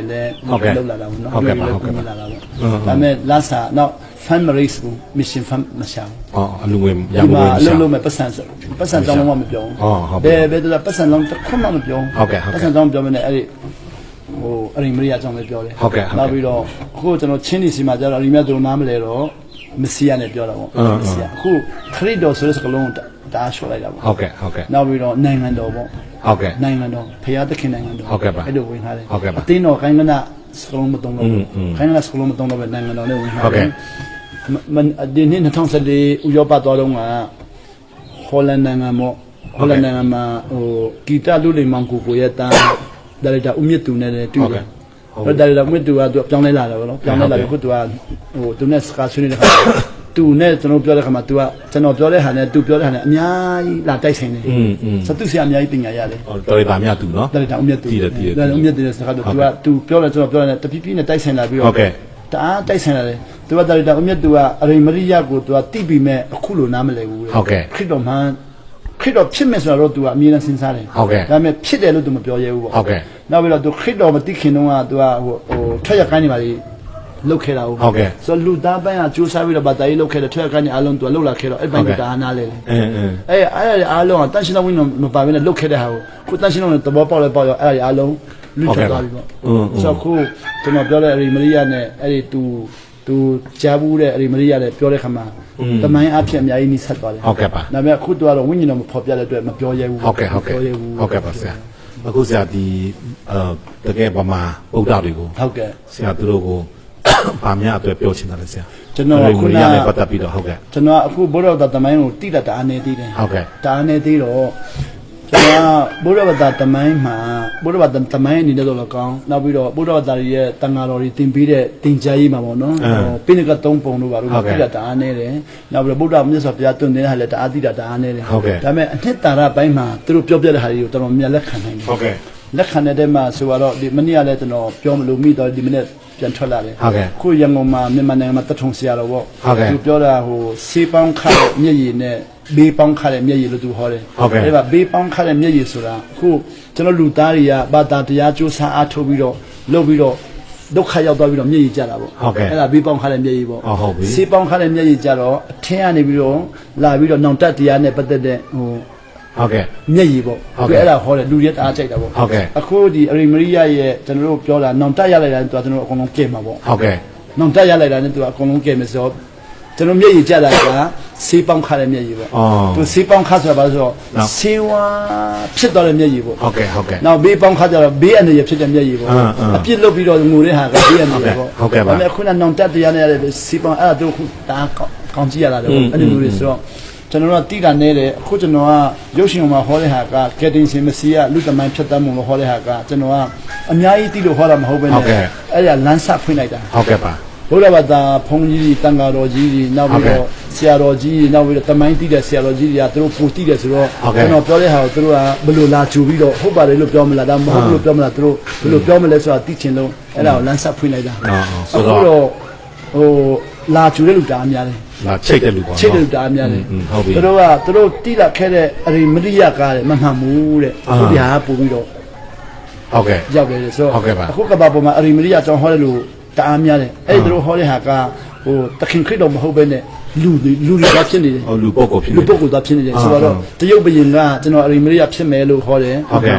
ဟုတ်ကဲ့ နောက်ပြီးတော့လာအိုမင်းသားကကျွန်တော်ရီမီဒီယာဖြစ်မယ်လို့ပြောတယ်မမှန်ဘူးမြန်မာနိုင်ငံမှာဘူးတော်ဖရားကကျွန်တော်ရီမီဒီယာဖြစ်မယ်ဆိုမမှန်ဘူးဦးနုကလည်းကျွန်တော်ရီမီဒီယာဖြစ်မယ်လို့မမှန်ဘူးကိုရဲမှာလည်းအဲ့လိုကျင်ရတယ်မမှန်ဘူးကိုရဲရုပ်ရှင်မင်းနေတော်တော်များများသူတို့ရီမီဒီယာဖြစ်ချင်ကြတယ် ဟုတ်ပြီ ဒါပေမဲ့လူသားပဲဖြစ်တော့မမှန်ဘူး ဟုတ်ပြီ ဆိုတော့အခုတခင်ခရစ်တော်နဲ့လာပြီးတော့ကွတ်တိဝင်သွားတော့ဗော အာမင် ဆိုတော့ဒီကျွန်တော်တို့ဦးနုပေါ့နော်ဦးနုချုပ်ဦးနုတခင်နုပေါ့ ဟုတ်ကဲ့ တခင်နုက1953မှာရန်ကုန်မြို့မှာပင်စမစတ္တမသင်္ကာရဏတင်တယ် ဟုတ်ကဲ့ အဲ့စတ္တမသင်္ကာရဏဆိုတာမြန်မာနိုင်ငံမှာဟုတ်တယ်ကဘာဗုဒ္ဓဘာသာများရဲ့နော်ဟိုဗုဒ္ဓဘာသာညီလာခံအကြီးဆုံးပေါ့ ဟုတ်ကဲ့ အဲ့ဒီညီလာခံအကြီးဆုံးကအရိမရိယကိုစောင့်နေညီလာခံပေါ့ ဟုတ်ကဲ့ အဲ့တော့သူကဗုဒ္ဓဦးနုကအရိမရိယကိုကျူဆိုတဲ့ညီလာခံကို1953မှာမြန်မာနိုင်ငံမှာကဘာအေးမှာ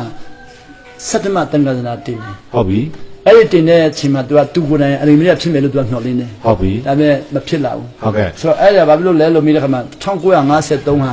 တဒနာ2500ပြီးပြီတဲ့ တဒနာ2500ဆိုတာဗုဒ္ဓဟောတဲ့2500ပြီးသွားပြီ ဟုတ်ပြီ ဗုဒ္ဓပြောတယ်တဒနာ2500ပြီးရင်တော့အရိမရိယလာတော့မယ် ဩဗုဒ္ဓတက်ကလေးက2500ကပဲနှစ်မှာပြည့်လေ ဦးနုတွတ်တဲ့အတိုင်းဆိုရင်1953မှာတွတ်ထားတယ် ဟုတ်ပြီ ဒါပေမဲ့ကျွန်တော်အခုတွတ်ကြည့်တာ2000လောက်မှာပဲသွားဖြစ်တယ် ဟုတ်ပြီ နည်းနည်းတွတ်တာနည်းနည်းဆောင်းနိုင်လို့ ဟုတ်ကဲ့ ဒါဆိုဗုဒ္ဓကိုသူကအတိအကျမဖန်ကြဘူး ဟုတ်ကဲ့ ဗုဒ္ဓမွေးတာက BC 960မှာမွေးတယ်လို့ပြော ဟုတ်ကဲ့ 960မှာမွေးပြီးတော့480မှာသူကပြည့်လွန်တော်မူတော့ဗော ဟုတ်ကဲ့ ဆို960နဲ့တွေ့ရင်1953ဖြစ်နိုင်တယ် ဟုတ်ကဲ့ 480နဲ့တွေ့ရင်တော့2000ကျော် အာ 2010လောက်မှဖြစ်မယ် อืม 2010လောက်ဖြစ် ဟုတ်ပြီဆိုတော့ဒါလည်းနှစ်2500လည်းပြည့်ပြီပေါ့နော် နှစ်ပြည့်လာပြီနှစ်ပြည့်လာ ဆိုတော့ဒါအားလုံးက ဆိုတော့လာ တော့ ဦး ပေါ က င်း လ စုံ ည်း က လာ လည်း ဦးဆောင်းတာလဲလာကွက်တိကြတယ်တီဟိုလဲကွက်တိကြတယ်ကိုရီးယားလဲ ဟုတ်ကဲ့ ဘုရားတနင်္ဂနွေအလုံးဆောင်းတာလဲအလား ဟုတ်ကဲ့ လားဆုံးတယ်လာ ဟုတ် ဆုံး ကဲ့ တယ်ခုလာဦးကလည်းအဲ့လိုပဲဆုံးခိုင်းတယ် ဟုတ်ကဲ့ပါ ဆုံးလာတော့ ဟုတ်ကဲ့အခုဆရာအနေနဲ့ကတော့ဒါဒီပုဒ္ဓဗီမျိုးလေးနဲ့အရိမရိယကတော့ ဟုတ်ကဲ့ ယေရှုခရစ်တော်ပဲ ဟုတ်ကဲ့ဟုတ်ကဲ့ ဟုတ် ဆိုတော့ကျွန်တော်ခုန ဟုတ်ကဲ့ ပြောချင်တာကကျွန်တော်ကဘုရားဘိုင်းကိုတိတာနည်းတယ်ဟော ဟုတ်ကဲ့ သူတို့ကသူတို့တိတာကိုပြောလာရင် ဟုတ်ကဲ့ ကျွန်တော်ကတော့ကျန်းစာဘက်ကနေပြန်ပန်းပို့လို့ရတယ် ဟုတ်ကဲ့ဟုတ်ကဲ့ သူတို့ကျွန်တော်ကကျေးဇူးတော်ခုကျန်းစာကိုအခောက်တရာကျော်ဖတ်သွားပြီ ဟုတ်ပြီ ကဘာဦးကျန်းခန်းကြီးတင်ရပြန်ပြီးတော့ပြလေးကျန်းထီပေါ့အခောက်တရာကျော်ဖတ်သွားတဲ့ခါမှာအဲ့ဒီခောက်တရာကျော်ဖတ်တဲ့ကျော်ဝိညာဉ်တော်ကျွန်တော်လမ်းပြတဲ့ဟာတွေအများကြီးရှိတယ် ဟုတ်ကဲ့ပါ ဒါပေမဲ့မပြတ်သေးတဲ့ဟာတွေအများကြီးကြံမှာပေါ့ ဟုတ်ကဲ့ဟုတ်ကဲ့ ကျွန်တော်ထင်ယုံကြည်တာတော့1000လောက်ပြီးရင်တော့အများကြီးပြောင်းမှာပေါ့နော်ဆိုတော့ကျွန်တော်အနေနဲ့1000လောက်ဖတ်ဖို့ကအချိန်အများကြီးယူအောင်မယ် ဟုတ်ကဲ့ဟုတ်ကဲ့ ကျွန်တော်အသက်80လောက်ဖြစ်ရင်တော့ ဟုတ်ကဲ့ ကြောက်မှာပေါ့ဆိုတော့ ဟုတ်ကဲ့ပါ အဲ့ဒီတက်80လောက်ရောက်ပေါ်နှစ်ပေါင်း30လောက်လို့သိတာပေါ့ ဟုတ်ကဲ့ နော် ပါ ဆိုတော့နှစ်ပေါင်း30တော့မဲ့အမှကိုတော့ဖော်ပြမယ့်ဟာတော့ကျွန်တော်လည်းမသိသေးဘူး ဟုတ်ကဲ့ လက်ရှိဖော်ပြပြီးသားအရာမှာတော့ဗုဒ္ဓဘာသာညကိုရီးယားအဲ့ဒီအရိမရိယအကြောင်းကိုမေးမြန်းလာပြီးတော့သူတို့တမိုင်းပြောပြလာရင်သူတို့ကျန်းစာနဲ့မိမောင်းထိုးပြပါ ဟုတ်ကဲ့ ထိုးပြဖို့အများကြီးရထားတယ် ဟုတ်ကဲ့ပါ အဲ့ဒါ ဟုတ်ကဲ့ နာယီပေါင်း100 200ထိုးပြလို့ရတယ် ဟုတ်ကဲ့ပါ ရထားတယ် ဟုတ်ကဲ့ပါ ဆိုတော့အဲ့ဒီကျန်းစာဘက်ကနေထိုးပြဖို့ကတော့ကျွန်တော်အနေနဲ့အများကြီးကိုတော့ဝိညာဉ်တော်ကျွန်တော်ဖော်ပြပြီးဒါပေမဲ့သူတို့ဘက်ကချိတ်ဖို့ကြတော့ကျွန်တော်အများကြီးမရသေးဘူး ဟုတ်ကဲ့ပါ မရနိုင်သေးဘူး ဆရာဒီအခုနှစ်ပေါင်း90ကျင်းချင်းကလည်းဘယ်နှစ်မှာပြည့်စုံသွားပြီလဲဆရာ နှစ်ပေါင်း90ကတော့2019 အာ ဇူလိုင်လ19ရက်နေ့မှာပြည်ဆောင်ပါပဲ ပြည် ဇူ ဆုံး လိုင်19မှာပြည်ဆောင်ပါ ဟောအဲ့ချိန်ကြရင်တော့ 2019ဖေဖော်ဝါရီ12ရက်နေ့ကျွန်တော်မှားတယ် ဒါလည်း ပြည် ဘု ထောင်စုနေ့ ရားဆန်းတဲ့ကျင်းချင်းတွေလွတ်သွားမယ် အဲ့ဒီမှာတော့ပိုချောင်းအောင်ဆန်းကျင်ချင်းမြန်မာနိုင်ငံမှာပြီးတော့မယ် ပြီးတော့ ပြီးတော့ပြီးတော့နိုင်ငံတိုင်းသားကောင်းဆောင်တွေအားလုံးလည်းလွတ်လာမှာပေါ့ ဟုတ်ကဲ့ဟုတ်ကဲ့ဆရာဒီပမာပြည်နဲ့ပတ်သက်ပြီးတော့ဘုရားဆရာကိုတူတူဆန်းဆန်းဖွင့်ပြတာရှိလား အဲ့ဒီနှစ်ခုရှိတယ်နောက်ကျင်ချင်းတော့10ခုကျွန်တော်အခုရထားတယ် ဟုတ်ပြီ ကျန်တဲ့10ခုကတော့တေးစိတ်မဖန်နိုင်သေးဘူး အင်း အချိန်မတန်သေးလို့ဖြစ်မယ် ဟုတ်ကဲ့ တေးစိတ်မဖန်နိုင်သေးဘူး ဟုတ် အဲ့ ကဲ့ မှာနိုင်ငံချမ်းသားတွေကိုကျွန်တော်တို့နိုင်ငံချမ်းသားတွေကျွန်တော်တို့ခုဆက်ဆံတဲ့ဟာလည်းကျင်ချင်းဖြစ်တယ်တရုတ်ကလာဆက်ဆံတဲ့ဟာ အော် ကျင်ချင်းဖြစ်တယ် လူမျိုးခွဲတာ လူမျိုးခွဲတာ ဟုတ်ပြီ အဲ့ဒါဆိုကျွန်တော်အတိအကျမဖန်နိုင်သေးဘူး ဟုတ်ပြီအဲ့ဒါလည်းနောက်ကြရင်တော့ ထပ်ဖော်ပြမှာ ဖော်ပြ ပေါ့ ရင် နော် တော့အဲ့ဒါလည်းဖန်နိုင်မှာ ဟုတ်ကဲ့ တရုတ်ကလာကိုဆက်ဆံတဲ့အရာဟာတဲ့ဗမာလူမျိုးအားလုံးတွေ့ကျင်ချင်းဖြစ်တယ် အော် ဆိုတော့ဗမာလူမျိုးတွေတရုတ်ကလာဟိုတရုတ်ကသူတို့ဗမာလူမျိုးတွေကောင်းကြည့်ရမယ့်အရာတွေအားလုံးတရုတ်ကလက်ထဲရောက်နိုင်တယ် อ๋อဟုတ်ပြီ အဲ့ဒါသူတို့ကပြန်ချစ်တဲ့ခါကျမှဗမာပြည်ပြန်ကောင်းကြည့်ရမယ် อ๋อဟုတ်ပြီဟုတ်ပြီอ๋อအဲ့ဒီပေါ်မှာတရေကိုမုန်းတဲ့အရာလေးကြီးချင်းချင်း တရုတ်ကလာမုန်းတဲ့ဟာကချင်းချင်းဖြစ်သွားပြီးတော့အမုန်းခံတဲ့လူတွေကကောင်းကြည့်ရသွားမယ် အော်အော် ဗမာတွေကထိုးကြသွားမှာ ဟုတ်ကဲ့ဟုတ်ကဲ့ ဆိုတော့တရုတ်ကလာကိုသူကခွဲခြားမယ်နဲ့ပြန်ချစ်နိုင်တဲ့ခါကျမှသူတို့ကောင်းကြည့်ရမယ် ဟုတ်ကဲ့ပါ အခုတရုတ်ကလာရနေတဲ့ကောင်းကြည့်တွေအားလုံးကဗမာကောင်းကြည့်ကိုတို့ရမယ် ဟုတ်ကဲ့ဟုတ်ကဲ့ ကောင်းကြည့်ရမယ်ဗမာတွေရမယ်ကောင်းကြည့်ကိုတို့ရမယ် ဟုတ်ကဲ့ပါဆရာဒါဆိုရင်အခုပေါ်မှာပြည်ရဲ့အနာကနဲ့ပတ်သက်ပြီးတော့ဆရာရဲ့ဘုရားဖွင့်ပြချက်ရှိတာဆရာ ကျွန်တော်ကအခုကိုတော်ကကျွန်တော်နှစ်ပေါင်း400နောက်ပိုင်းကိုပြန်မြင်ခိုင်းတယ် ဟုတ်ကဲ့ အနာကနှစ်ပေါင်း400ကိုလည်းပြန်မြင်ခိုင်းတယ် ဟုတ်ကဲ့ ဆိုတော့အနာကနှစ်ပေါင်း400မှာတော့ကိုတော်ခရစ်တော်တွေ့လို့တအားများမယ် အဲ့တွေ့တဲ့လူတွေကတာမန်တွေ့မှာမဟုတ်တကယ်ပြင်းထန်စွာသူတို့တွေ့မယ် ဟုတ်ပြီ နောက်ပြီးတော့ကျွန်တော်ကိုတော်ကအဲ့ဒီ ဖိလစ်ပိုင်တောင်ပေါ်ရက်လေးဆက်ဆက်ရှောင်းတော့ကျွန်တော်ပြက်တဲ့အရာတစ်ခုကတော့ကျွန်တော်ကိုချင်းလူမျိုးဖြစ်ခိုင်းတာနားလေသလားလို့ကျွန်တော်မေးတယ် ဟုတ်ကဲ့ ကျွန်တော်နားမလည်ဘူးကျွန်တော်ချင်းလူမျိုးကချင်းတောင်ကတအားဆင်းရဲတယ် ဟုတ်ကဲ့ ခေါင်းပါတယ်ပေါ့အဲ့မှာမွေးတယ်ကျွန်တော်ဘာကြောင့်မွေးတယ်ဆိုတာမနားမလည်ဘူးတဲ့ ဟုတ်ကဲ့ ကျွန်တော်မေးတယ်အရှိဘက်ကိုကြည့်ပါတဲ့ကျွန်တော်ကိုအရှိဘက်ကိုကြည့်ခိုင်းတယ်ဘာနိုင်ငံတွေတွေ့တယ်လဲကျွန်တော်ကတရုတ်နိုင်ငံမြန်မာနိုင်ငံလာအိုနိုင်ငံအဲ့ဒီတွေ့တယ်ပေါ့ဗီယက်နမ်နိုင်ငံတွေတွေ့တယ်အနောက်ဘက်ကိုကြည့်ပါအိန္ဒိယနိုင်ငံတွေပါကစ္စတန်တွေတွေ့တယ်ပေါ့မြောက်ဘက်ကျတော့ရုရှားပေါ့တောင်ဘက်ကျတော့တီဟိုနိုင်ငံတွေ့တယ်အဲ့ဒီနိုင်ငံတွေကိုတော့တည်တယ်လို့ရှိတယ်လို့ကျွန်တော်မေးတယ် ဟုတ်ပြီ မရှိဘူးဆိုတော့အဲ့ဒီနိုင်ငံတွေအားလုံးကဒီတီးတီးလေးကိုဝိုင်းထားတယ် ဝိုင်းထားဆိုဒီချင်းပြည်နယ်လေးဝိုင်းထားတာပေါ့ ဟုတ်ကဲ့ မင်းတို့ကအဲ့ဒီနိုင်ငံတွေအားလုံးအတွက်အလေဘဟုဖြစ်နေတယ်တဲ့ ဟုတ်ပြီ ဆိုတော့အခုပမာကိုမချစ်ဘူးဆိုရင်တော့ချင်းပြည်နယ်တစ်ခုတည်းကတက်တိခါမဲ့တော့ဖြစ်နေတယ်တေးလုံးတာပေါ့ ဟုတ်ပြီ ပမာကိုချစ်ရင်တော့ကိုတော့နေကြပြတ်မှာပေါ့ ဟုတ်ပြီ ဆိုတော့ကျွန်တော်တို့ချင်းလူမျိုးကတစ်ကမ္ဘာလုံးတက်တိခါမဲ့ဆိုတာကတော့လက်တွေ့မကြဘူးပေါ့နော် ဟုတ်ကဲ့ ဆိုတော့ကိုယ်အင်းကြီးချင်းကိုကိုနဲ့မျှချင်းတော့ပမာပြီးလင်းသွားနိုင်တယ် ဟုတ်ကဲ့ဟုတ်ကဲ့ အဲ့တော့အခုဒီလူတွေအားလုံးဝိုင်းတဲ့နေရာမှာအလေဘုံမှာထားတယ် ဟုတ်ကဲ့ပါ သူ့ကိုမတိသေးတဲ့နိုင်ငံကောင်းမြတ်ဆိုအလေဘုံမှာတင်တို့ကောင်းချီးပေးချင်တယ် ဟုတ်ကဲ့ပါဆရာ ဆိုတော့ကျွန်တော်အဲ့လာကိုကြည့်တဲ့ခါမှာလာမဲ့နှစ်400ထိကြည့်တဲ့ခါမှာရှင်ပေါ်လို့ကတော့ခုနှစ်ပေါင်း2000ထိကောင်းကြည့်ရတာပေါ့နော်ကျွန်တော်ကတော့နှစ်ပေါင်း400ကောင်းကြည့်ရမှာပေါ့ ဟုတ်ကဲ့ ဒီနေ့ကျွန်တော်တို့ဆာလန်ကလိန်တဲ့အရာတွေအများကြီးရှိတယ်ခရစ်တော်ကြွတော့မှခရစ်တော်ကြွမှဆိုတော့အများကြီးလိန်ပြီးချင်းချောက်တယ်ဆိုတော့ကျွန်တော်ကညီကိုတွေကိုသွားပြီးတော့မေတ္တာပြမဲ့အစားမိမိတို့ကောင်းကင်မြန်ရောက်ဖို့ပဲသူတို့ကကြိုးစားကြတာအဲ့ဒါလည်းဖြတ်လန်းတစ်ခုအနေနဲ့ကျွန်တော်ပြတယ် ဟုတ်ကဲ့ဆိုတော့ဒီဆရာပြောချင်တဲ့အတိတ်တွေကဒီအခုကျွန်တော်တို့ခရိယန်ထဲမှာအလင်းမဖြစ်နိုင်တာပေါ့နော်မဖြစ်နိုင်တာကဒီမေတ္တာမရှိလို့ မေတ္တာဘာလို့မရှိလဲဆိုတော့ခရစ်တော်ကြွမယ်ခရစ်တော်ကြွမယ်ဆိုတော့အားလုံးကကောင်းကင်ရောက်ဖို့ပဲကြိုးစားကြတဲ့လူတွေကိုမချစ်နိုင်တော့ဘူး ဟုတ်ပြီ လူတွေကိုမချစ်နိုင်တော့ဘူးအစေမခံနိုင်တော့ဘူးကျောင်းလည်းမတက်နိုင်တော့ဘူး ဟုတ်ကဲ့ သူတို့မှရည်ရှိကိုတော့လူတော်လိုက်ဖို့မစင်စားဘူးကောင်းကင်ရောက်ဖို့ပဲသူတို့ကြိုးစားတယ်ခင်ဗျာ ဟုတ်ကဲ့ ဆာရန်ရဲ့ထက်ဖြတ်မှုတစ်ခုတော့ယူဟာတစ်ခုဖြစ်နေတယ် အဲ့ဒါကစာတိုင်းပြူ ယူ ဟာ ဟာတစ်ခုပေါ့ ဟုတ်ပြီ အဲ့တော့ကိုတော့ကိုယ်တိုင်ကပြောတယ်ငါကြွမယ်နေ့ကိုဘယ်သူမှမသိဘူး ဟုတ်ကဲ့ပါ အမေဆာရန်ကအမြင်နဲ့လိမ်ပြီးတော့ပြောတယ်မနေ့ဖြန်ကြွမယ်တစ်ခါခါကြွမယ်လွန်ခဲ့တဲ့2012မေလ24ရက်နေ့တော့လည်းအမေရိကမှာကျွန်တော်ချင်းလူမျိုးတွေကခရစ်တော်ကြွမယ်ဆိုပြီးပြောတယ် ဟုတ်ကဲ့ ကျွန်တော်2012မေလရောက်တော့အမေရိကရောက်တော့ကျွန်တော်ကနိုင်ငံတော်အကြောင်းပြောတော့ခင်ဗျာခရစ်တော်ကြောက်မလို့လူတွေပြောချင်ခင်ဗျာဘယ်လိုနိုင်ငံတော်အကြောင်းလာပြောလဲခရစ်တော်ကြောက်တော့မှာပဲတဲ့ကျွန်တော်ကဖျားခင်မြန်စကားပြောတယ်ကျွန်တော်ကိုတော့တခါမှမပြောသေးဘူး ဟုတ်ကဲ့ ဆိုတော့အဲ့ဒီပြောတဲ့လူတွေဖျားခင်ပြောတာလားဘယ်သူကပြောတယ်ဆိုတော့ဖျားခင်ပြောတာမဟုတ်ဘူးသူတို့တမိုင်းကိုကြည့်ပြီးသိတယ်ဆိုတော့တမိုင်းကြည့်ပြီးသိတာတော့မဖြစ်နိုင်ဘူးကိုတော့ကိုယ်တိုင်ကမပြောဘူးလေ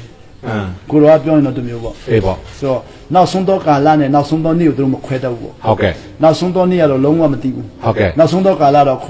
ုခရစ်တော်ကားတိုင်းဒီခံပြီးနောက်ပိုင်းကနောက်ဆုံးတော့ကာလပဲလေ အေး အဲနောက်ဆုံးတော့ကနှစ်ပေါင်း1000လား2000လား3000လား4000လားဆိုဘယ်သူမှမသိဘူးကိုတော့ပြောပြအောင် ဟုတ်ကဲ့ ဒါပေမဲ့ခရစ်တော်ကားတိုင်းဒီခံပြီးတော့နိုင်ငံတော်ဒီထောင်ပြီးနောက်ပိုင်းအားလုံးကနောက်ဆုံးတော့ကာလ ဟုတ်ကဲ့ ဒါပေမဲ့နောက်ဆုံးတော့နေ့ကျတော့ဘယ်သူမှမသိဘူး ဟုတ်ကဲ့ ဒီနေ့ယုံကြည်သူတွေကနောက်ဆုံးတော့နေ့ကိုသူကအမြင်နဲ့ပြောမိတယ် ဟုတ်ကဲ့ ကာလကိုမပြောဘဲနဲ့နေ့ကို ဟုတ်ကဲ့ ပြောတာ ဟုတ်ကဲ့ ဆိုတော့နေ့နဲ့ကာလနဲ့ပြောမှားပြီဆိုရင်နောက်ဆုံးတော့နေ့လို့ပြောတဲ့လူတွေအားလုံးကအမြင်နဲ့ မာတတ်တယ် အမှားဖြစ်နေတယ် ဟုတ် ဖြစ် ပြီ နေတယ် ဟုတ်ကဲ့ပါဆရာ အဲ့လိုမျိုးလေး ဟုတ်ကဲ့ဆရာဒီယုံကြည်သူကဆရာဗာမြတ်ပြောချင်တယ်ဆရာ ယုံကြည်သူတွေကတော့ကျွန်တော်အနေနဲ့တော့ကျွန်တော်တို့နာခံခြင်းဆိုတဲ့စကားလုံးကိုကျွန်တော်တို့နားလည်ဖို့လိုတယ်လို့ပြောကြတယ်ကျွန်တော်ယုံကြည်သူတွေနာခံခြင်းဆိုတဲ့ကျွန်တော်ယုံကြည်သူပြောနာခံခြင်းဟာအကြီးကဲတယောက်ဒါမှမဟုတ်ခိုင်ကနာကောင်းဆောင်တယောက်ဒါမှမဟုတ်လက်စာပေးလို့တယောက်နာခံတော့ကျွန်တော်နားလဲတယ်အမြင့်ဆုံးသောဘုရားမနာခံကြဘူး ဟုတ်ကဲ့ ဒါအမြင့်ဆုံးသောဘုရားမနာခံတဲ့ခါမှာတော့ခိုင်ကနာထောင်တဲ့လူတယောက်ရဲ့လက်အောက်ရောက်သွားမယ် ဟုတ်ပြီ နောက်ပြီးတော့ခိုင်ကနာရဲ့ကောင်းဆောင်တယောက်လက်အောက်ရောက်သွားမယ် ဟုတ်ကဲ့ ဒါမှမဟုတ်ငွေရှိတဲ့လူတယောက်လက်အောက်ရောက်သွားမယ် ဟုတ်ကဲ့ အဲ့ရဲ့ချုပ်ကန်လူတယောက်လက်အောက်ရောက်သွားပြီးတော့ ဟုတ်ကဲ့ အမြင့်ဆုံးသောဘုရားနဲ့ချက်ဆက်တွေအများကြီး ဟုတ်ကဲ့ ပြင်လာသွားနေတာပေါ့ ဟုတ်ကဲ့ပါ ဆိုတော့မြန်မာနိုင်ငံယုံကြည်သူတွေကအမြင့်ဆုံးသောဘုရားနဲ့တွေ့နိုင်မယ်နီလန်းကျွန်တော်တို့ရှိလို့ရှိရင်တော့အဲ့ဒါကျွန်တော်တို့အားလုံးကအဲ့ဒါကိုဟိုငန်းငန်းတန်တာပြီးဝိညာဉ်တော်ကိုတောင်းပြီးတော့ခြေတက်ကြမယ်ဆိုရင် ဟုတ်ကဲ့ပါ အဲ့ဒီနီလန်းဟာကျွန်တော်တို့အတွက်ဟိုကျန်းစာနဲ့အင်မတန်မှကျန်းစာလမ်းဖွင့်ပြီးတဲ့ရပါ ဟုတ်ကဲ့ပါ အဲ့တော့အမြင့်ဆုံးသောပြန်စကားပြောနိုင်မှုရတဲ့အခုလူတိုင်းကပါပြောကျွန်တော်တို့ပြောချင်တဲ့ဆရာမပြောနိုင်ဘူးကိုတော့ဘုရားသခင်တန်ကိုတအားကြားချင်တဲ့ဆရာမကြားဘူးဆိုတော့မကြားတဲ့အကြောင်းရင်းဟာကျွန်တော်ရဲ့နောက်ကျောင်းမိခုထိုင်းနောက်ကျောင်းကကျင့်ချင်းဖြစ်သွားပြီ ဟုတ်ကဲ့ ဆိုတော့အစာရှောင်ပြီးတော့မချိုးရင် ဟုတ်ကဲ့ ဘယ်နည်းနဲ့ချိုးမလဲအစာရှောင်တဲ့ချိန်မှာဝင်ဝင်ညင်တော့ကျွန်တော်ကူညီပြီးချိုးပေးလိုက်တာ ဟုတ်ကဲ့ဟုတ်ကဲ့ ကျွန်တော်တို့ကိုတော့ကူညီမတောင်းတတ်ဘူးပေါ့ ဟုတ် ကို ကဲ့ ကကိုချိုးချင်ကြတာပေါ့ ဟုတ်ကဲ့ အလွယ်ဆုံးသောစိတ်လေးတောင်မှဖြတ်ချင်ကြတယ်မဖြတ်နိုင်ကြဘူးပေါ့ ဟုတ်ကဲ့ဟုတ်ကဲ့ အလွယ်ဆုံးသောစိတ်လေးတောင်မဖြတ်နိုင်ရင်ဘယ်လိုလုပ်ဘိုးဘွားချင်းချင်းအလုံးဖြတ်နိုင်မလဲအလွယ်ဆုံးသောစိတ်လေးတောင်မဖြတ်နိုင်ပါလို့ကျွန်တော်ဘဝတစ်ခုလုံးချင်းချင်းမဖြတ်နိုင်မလဲအလွယ်ဆုံးသောစိတ်လေးတောင်မဖြတ်နိုင်မြန်မာနိုင်ငံချင်းဘယ်လိုဖြတ်နိုင်မလဲ ဟုတ်ကဲ့ ဝိညာဉ်တော်ကူညီတောင်းတဲ့နည်းရတော့အစာချောင်တဲ့နည်းရနေပြီးတော့ကျွန်တော်လမ်းအကောင်းဆုံးပေါ့နော် ပတ်ရှင်တော်ဝိနော်ကိုတကူကိုတောင်းပါ ဖိတ်ခေါ်တဲ့နည်းပေါ့နော် ဟုတ်ကဲ့ စာရှောင်းပြီးတော့ဝိညာဉ်ဖိတ်ခေါ်မှာကျွန်တော်လည်းအစာသာမရှောင်ခဲ့ရင်ဒီလမ်းကြောင်းပေါ်ရောက်ချင်မှရောက်မယ်ဆိုတော့ကျွန်တော်တို့ဘဝမှာကြောက်စိတ်တအားများတဲ့နေရာမှာ ဟုတ်ကဲ့ ရောက်တယ် Okay. So di lanjang bo yaw la bo ya sa chang le chima win no pyo le sakalong yong ne yong le sa ကျွန်တော်အစာမဆောင်ခင်လည်းဝိညာဉ်ပြောမှာပဲလေဒါပေမဲ့မယုံလို့ပဲဖြစ်မှာပေါ့ဟုတ်ကဲ့အတန်လည်းကြမှာမယုံဒါပေမဲ့အစာဆောင်တဲ့ချိန်မှာတော့တအားယုံသွားပြီဟုတ်ကဲ့ဟုတ်ကဲ့ကိုတော်လည်းကျွန်တော်နဲ့နီးကစကားပြောခဲ့တဲ့အချိန်လေးတွေကလေဘလို့လည်းမသိတအားနီးလုံးနဲ့ဟုတ်ကဲ့တအားနီးလုံးနဲ့တခုလို့ဖြစ်သွားတာပေါ့နော်ဘလို့မှလူတွေခွဲလို့မရတဲ့အထိဟုတ်ကဲ့ကိုတော်ကျွန်တော်အဲ့နေရာကိုပို့ပေးဘူးတယ်ပေါ့ဆိုတော့ဒီဟာလေးတွေကအစာဆောင်တဲ့ချိန်မှာရသွားတယ်ဆိုတော့ဟုတ်ကဲ့ပါအစာဆောင်တဲ့နီးလန်းနဲ့ရတဲ့နီးလန်းရှိရင်တခြားနီးလန်းတွေကျွန်တော်ရွေးပြီးတော့မရဘူးဆိုရင်အစာဆောင်တဲ့နီးလန်းကိုရွေးမကောင်းဘူးလားဟုတ်ကဲ့ပါဆရာဒါဆိုရင်တော့ဆရာဒီအခုပမာပြေးလဲဆရာပြောတဲ့နေ့400ချိန်ချင်းနဲ့လွတ်သွားပြီလွတ်သွားပြီ90လည်းကြာနေတော့မယ်3နှစ်ပဲလွတ်တော့တယ်ပေါ့နော်2010ပမာပြေးနိုင်ငံရဲ့အခြေအနေလဲကောင်းလာဖို့ပဲရှိတာပေါ့နော်ကောင်းလာမဲ့သဘောရှိတယ်မဲ့ခုနငွေရေးကြီးပိုင်းကနေကောင်းလာပြီးတော့တန်ရှင်းတဲ့ဝင်တော်ပိုင်းကမကောင်းလာရင်သူတို့ဒုက္ခပြန်ရောက်အောင်မယ်ဆိုတော့အဲ့ဒီကိုကယ်မဲ့လူတွေအများကြီးပြုတ်ထောင်မှုလို့တော့ဟုတ်ပြီဆိုတော့ဒီရုပ်ပိုင်းဆိုင်ရာတိုးတက်ပြီးမှဝိညာဉ်ပိုင်းဆိုင်ရာမတိုးတက်ဘူးပေါ့မတိုးဆွေးတော့ဟုတ်တယ်အခုတရုတ်ပြည်ကြီးကကွန်မြူနတီဝါဒချိန်ချင်းပြောက်ွယ်သွားပြီဟုတ်ကဲ့ဒါပေမဲ့တရုတ်လူမျိုးတွေဘယ်ကိုသွားမလဲဆိုတာလမ်းပြတ်မဲ့လို့မရှိဘူးအခုသူတို့ဝိညာဉ်တော်တွေ့လာတဲ့လူကြတော့တက်သွားတာပဲလေရှင်တင်းစားတက်သွားတယ်ဝိညာဉ်တော်မတွေ့တဲ့လူတွေကဘာသာရေးပဲဝင်ရတော့မှာပေါ့ဟုတ်ကဲ့ပါဘာသာရေးပဲဝင်ရင်တော့သူတို့ထောင်ထင်းသွားနေတယ်ဟုတ်ကဲ့ပါဆရာဆိုတော့ကျေးဇူးတင်တဲ့ဆရာအောင်လည်းကျေးဇူးတင်ပါတယ်လို့ဒီမှာကျွန်တော်ချင်းတောင်နဲ့ဘုရားပေးတွေ့တော့ပေါ့နော်ဆရာနဲ့အားဆရာဖြစ်ပါတယ်လို့နော်နောက်ကြရင်လည်းဘုရားဖွင့်ပြချက်အသိရှိနေဆရာနဲ့ပြန်တွေ့ချင်ပါတယ်ဆရာအမှုတော်လုပ်ငန်းမိသားစုအားလုံးဘုရားကောင်းချီးပေးပါစေအာမင်ဆရာတို့ခရစ်ယာန်အားလုံးလည်းဘုရားရှင်ဘုန်းတော်ထင်ရှားပါစေအာမင်